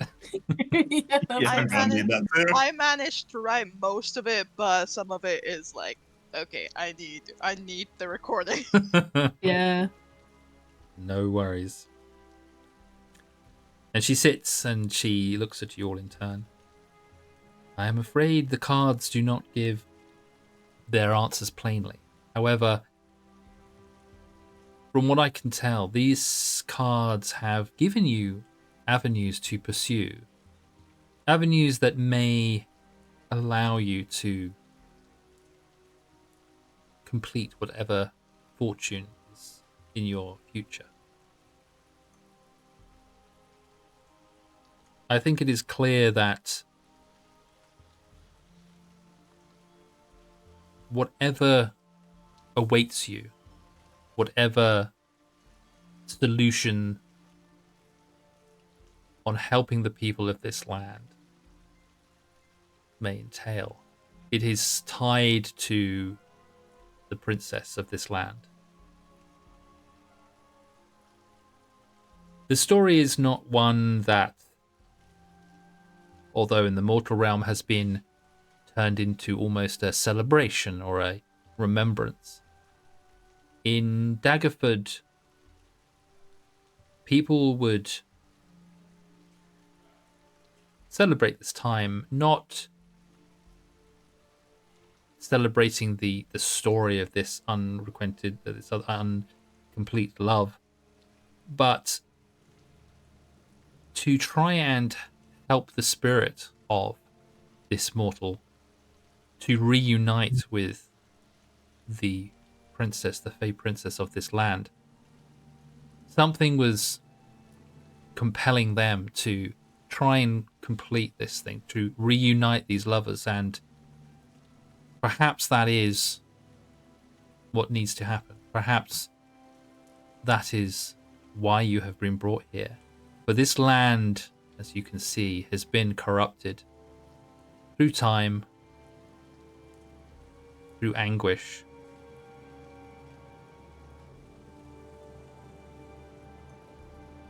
It is up to you to decide on how you proceed. Perhaps the people of this land can tell you more. Perhaps you will discover more information that can help you.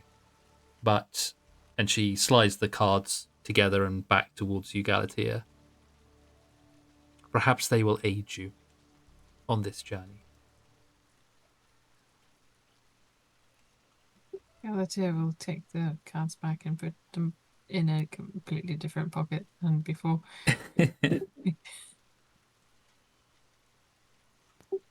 Thank you.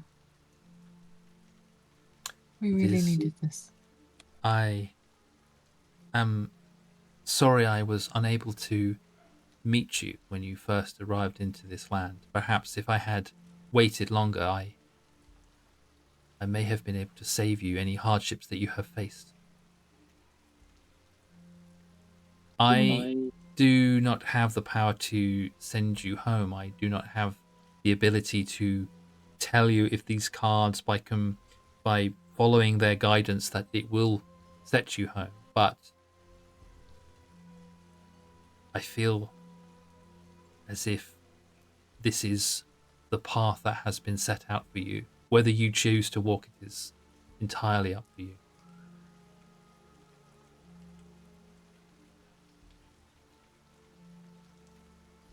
I think we only really have this option.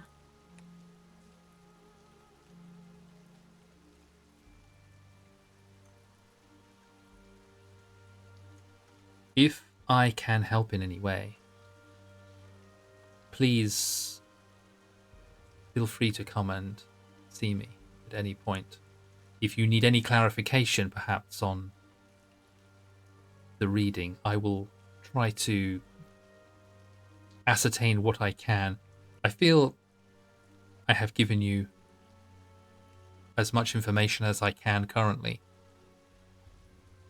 But perhaps if you can find out more, if you can discover more about this land, perhaps more about the princess, maybe that information would help us discover a way to help these people, help this land, help yourselves. I will remain within this town until such a time as you require me again.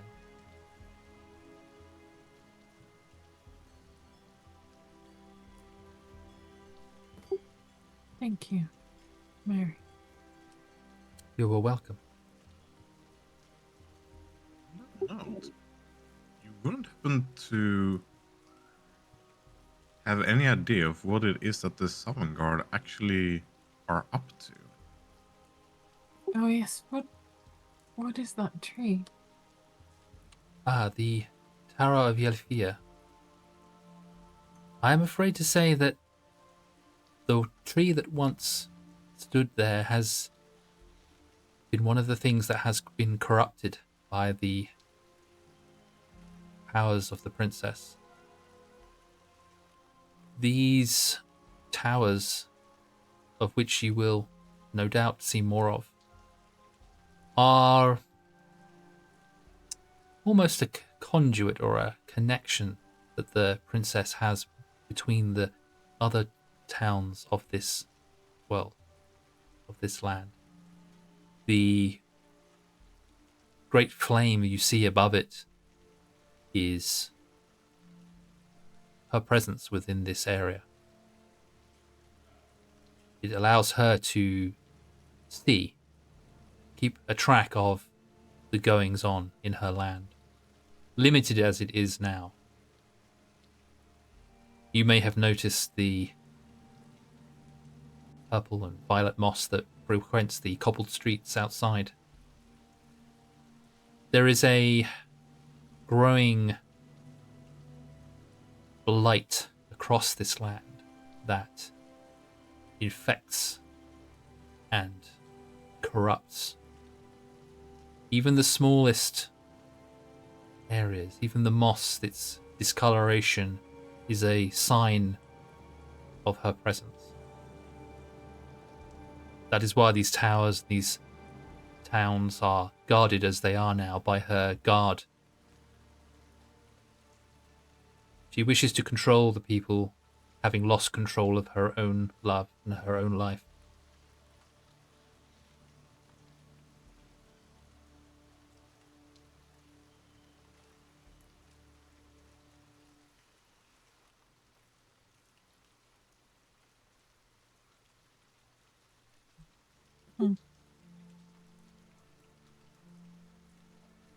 So the flame itself is pretty much her way to look over the land. Am I understand that correctly? Yes. Yeah. Think of the Eye of Sauron. Essentially, it's like Yeah, I just was trying to keep it within character. yeah, exactly. But But I yeah, figure, like, how much did the Fae take inspiration from the Eye of Sauron Yeah. here? yeah. So she'll say yes. It essentially this tower, this orb of fire above, is essentially her way of keeping an eye or being able to. It might not necessarily always be looking, but it is her way of connecting. And so these, she suggests that these towers, there may be more of them throughout the land, but they are heavily guarded to protect them. And these towers were once full-on trees. That is correct. The tall trees are sacred places, sacred to the different towns within this land. They have fallen to this corruption and are now being used as the eyes and ears of the princess. No longer do they retain their beauty that they once did. That is why you will find that many of the townsfolk, although respected of the queen or the princess, have begun to question her actions. Many of the people here know the reason of why the princedom was disconnected from the rest of the Feywild. And whether some of them hold a grudge against the princess or whether they understand the reason, they have been brought along and against their will.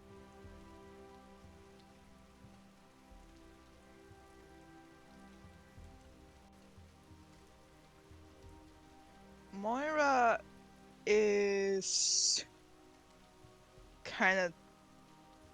She's not looking at Mary, she's kind of looking down. And she is visibly shaking.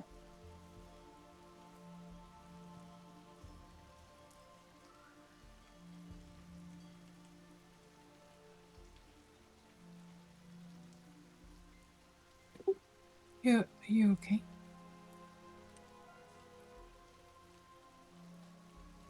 Galatea sort of squeezes her hand a little.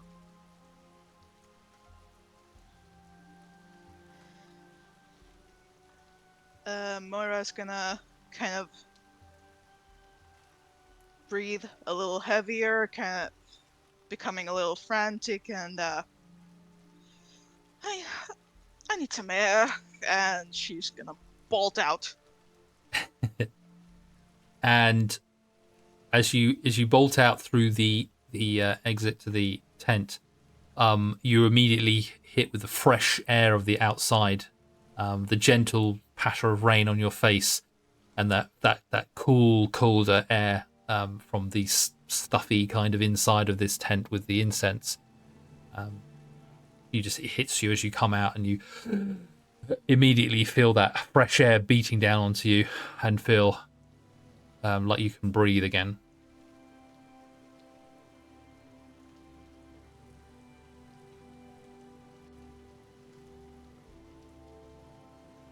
Morris is gonna follow after Moira. Pick up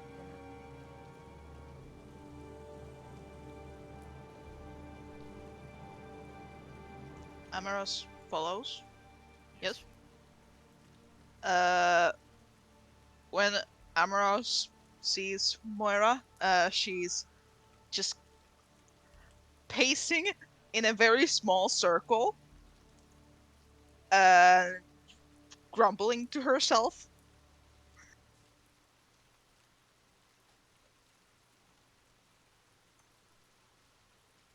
You okay? Despicable, unacceptable. How dare she? How dare she? This I cannot believe. I cannot even believe.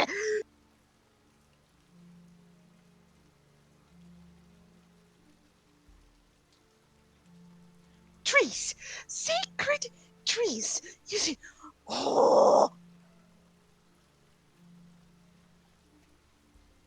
I swear when I get my hands on that stubborn princess if she may be, I don't care. Trees, sacred, holy trees, turning into spy towers. Spy towers? Who does that? Who even does? Oh.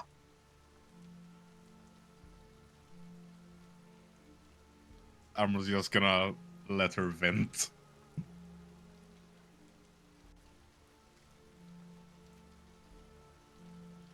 Just waiting for her to finish, pretty much. And Mary will sit, and she'll just put her hands together again with her fingers touching individually. I'm sorry to bring this news to you, and I wish I had been able to tell you about this when you first arrived. I did not wish to cause you any more pain or concern, but it is important that you have now been informed of your readings. I only wish I was able to tell you this before you were brought here. Perhaps then you would have been more prepared, but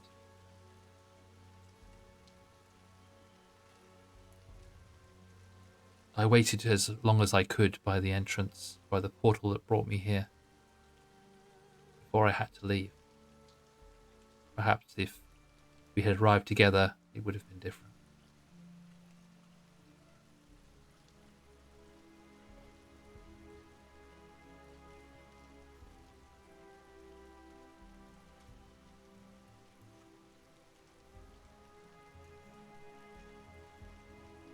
Is there anything else you wish to ask me before you leave?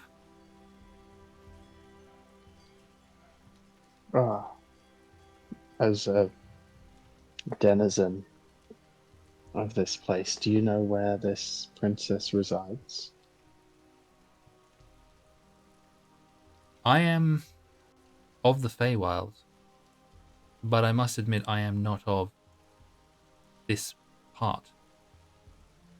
I am as much trapped here as you are. This area is not as familiar to me, but I do know of the princess. Princess... Let me get the name right. Princess Yelfir Ibrathran. She would be held up in the Scarwood Citadel as far as I know.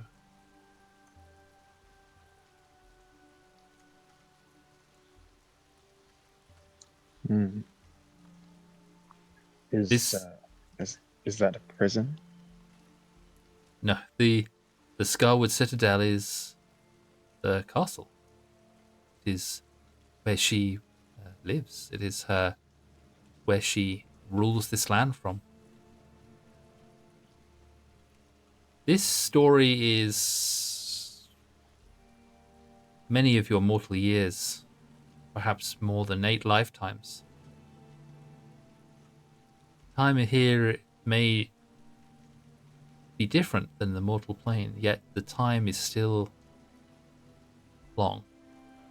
The time that these people have been trapped here, the time that the princess the princess and all the creatures that live here have been trapped, is great. And I fear that the princess has not dealt perhaps with this banishment as well as one might have expected. I feel her grief from being separated from her love has led her down a dark path. And unfortunately, the people who are trapped here with her have suffered at her hands. Her guard, the Scarwood Guard,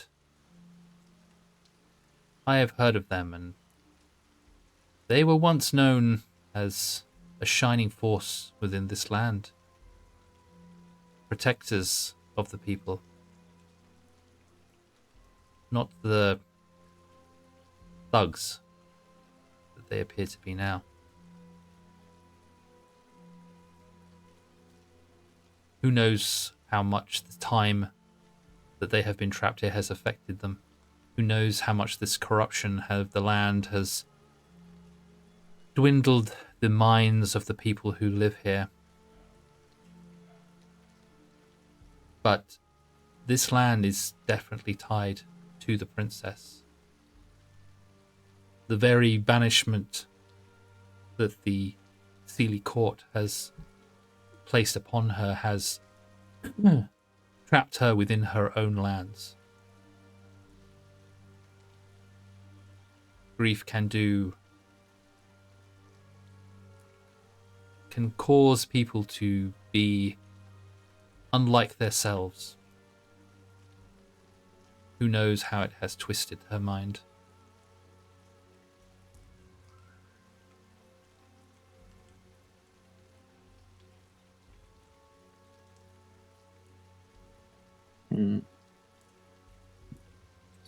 Since you seem to know a bit at least about this Scarwood Guard, and Tisvan is going to reach into one of his pockets and pull out the brooch, I think we called it. Yeah. Put it on the table and ask, do you know any reason for them to come to the material plane and attack a Shadarkai settlement? He picks up the brooch and turns it over in her hands. Yes, this is one of their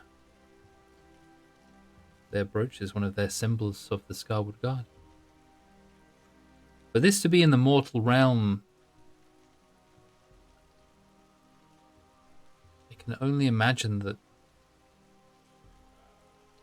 somehow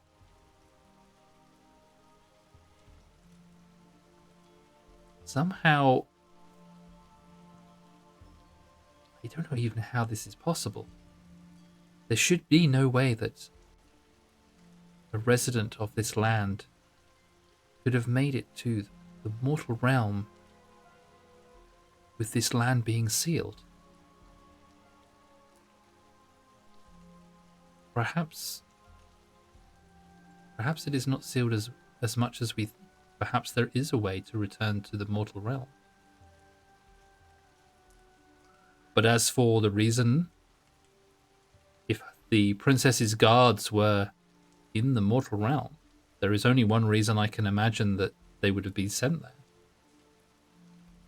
And that is to find the mortal that she was in love with.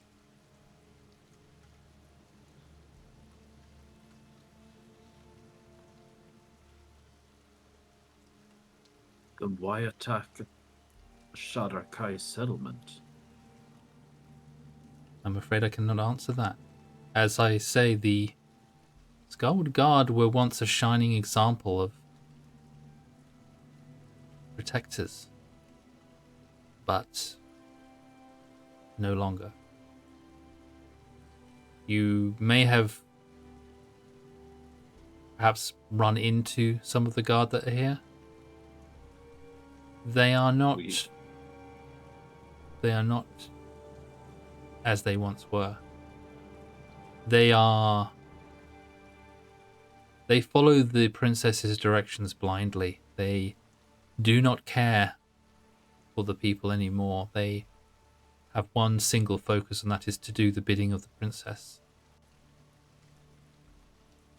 If they were told to find and bring back this mortal, if they were stopped or tried to have been stopped, or perhaps if they were not convinced that someone had given them the information they wanted, perhaps they would have tried to force the issue. But I cannot say exactly why they would have attacked your people. Only that if they did, it would have been as a direct order from the princess.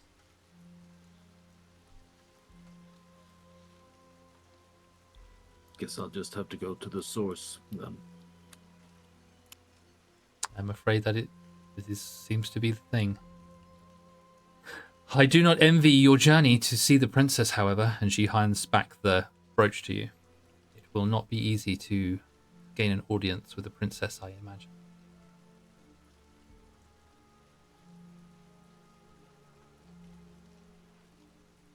This one will put it back into his inner pocket and answer. I will do anything that I need to get justice for my people. Then he'll just nod his head to Mary, turn and walk out.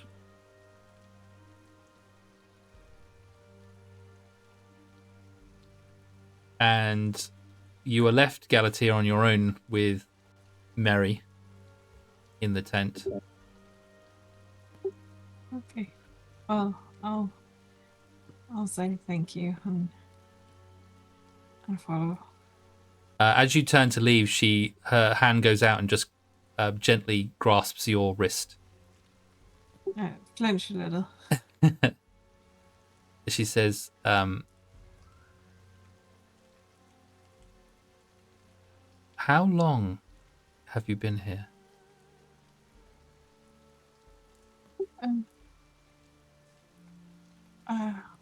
I don't know. As long as the others. Why?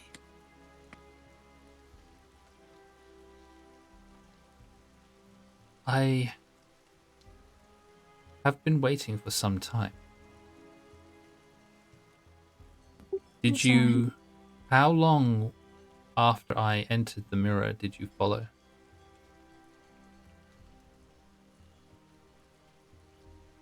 I don't know. It was all so quick. We were thrown around. There were. Hmm. I don't remember. Wind took us. We got thrown into a tent. What did you say, mirror? The mirror in the tent was the portal to this world. Oh, I ask because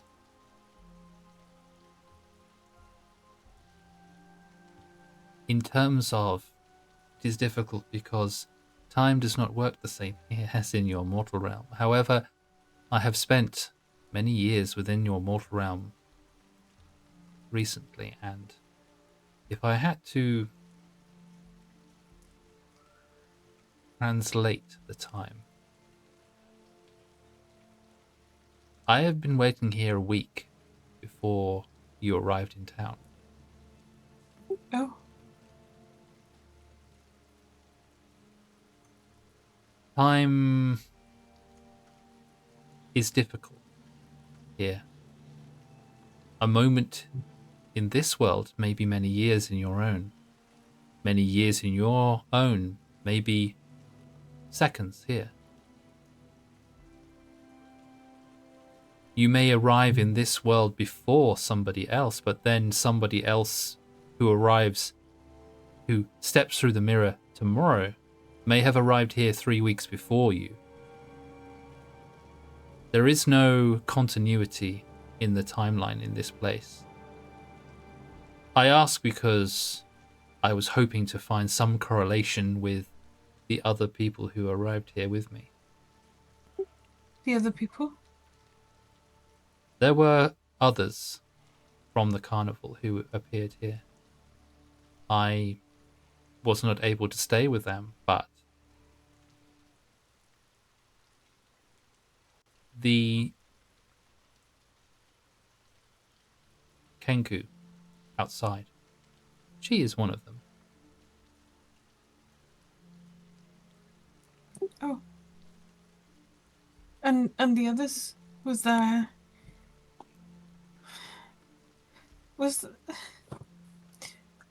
a tall, blue-skinned man in blue robes and white hair? She thinks.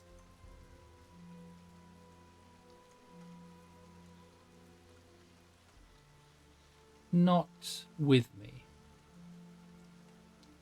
But I do remember someone with blue skin. Maybe several days after we arrived in town. I don't know if that is who you speak of. There are many folk here. But there was someone who resembles that description, yes. Okay. Do you remember a name? I'm afraid I did not know their name. I merely saw them at a distance. Okay. There have been... It's a seem that people who arrive in this world do seem to... This does seem to be a focal point for them.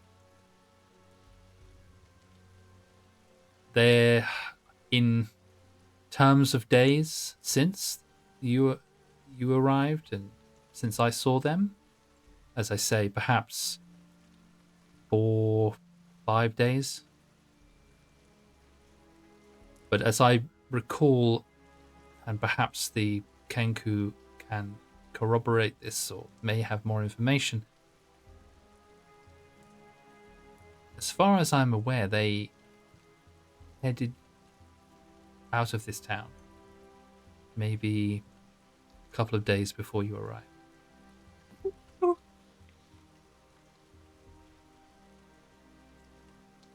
Thank you. I need to go. Please. And I will be here should you need my guidance further. If you can find out anything that might help unravel the story more, perhaps I can be of more use to you. Galatea is welling up and takes her hand in hers with both hands and looks at her and says, "Thank you." And she'll clasp her large hands around yours and say, "Sweet child, you have nothing to thank me for. I only hope that my guidance can aid you on this terrible journey you must take." You've given me hope.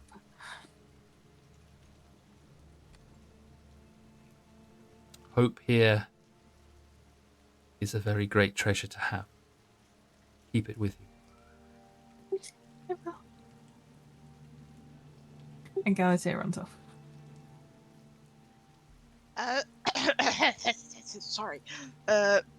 As people have come out, they hear Moira kind of raising her voice now. Nature has suffered more than enough at my hands and other people's hands. I will not let that happen again. Enough is enough. So loud. And At this as point, Amorous is pretty much just leaning back, wondering if we should bring popcorns because this is getting entertaining.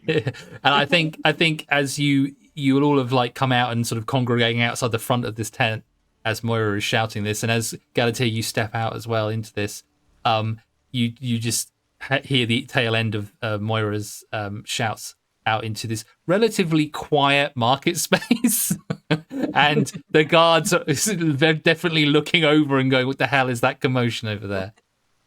As we wrap it up for this afternoon, I'm afraid. And we will continue in our next game in a couple of weeks. Oh my The emotions. God.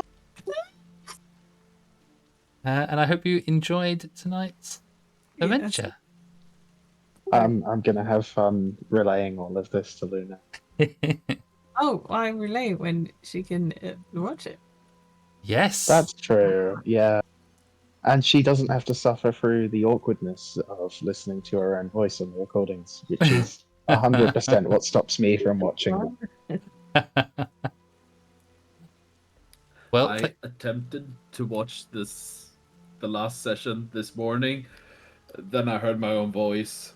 Forced myself through 10 minutes. Then I remembered most of it. So I stopped. It's always the case with, oh no, my own voice. that's it. Well, I do the majority of the talking when I'm narrating as well, so I have to listen through all of it. Yeah, but you have So- a good voice. You have but it's still my voice. the storyteller voice, though. Storyteller That's voice. Welcome to another story. great. Well, I hope you have enjoyed that. And yeah, we look forward to continuing the story next time.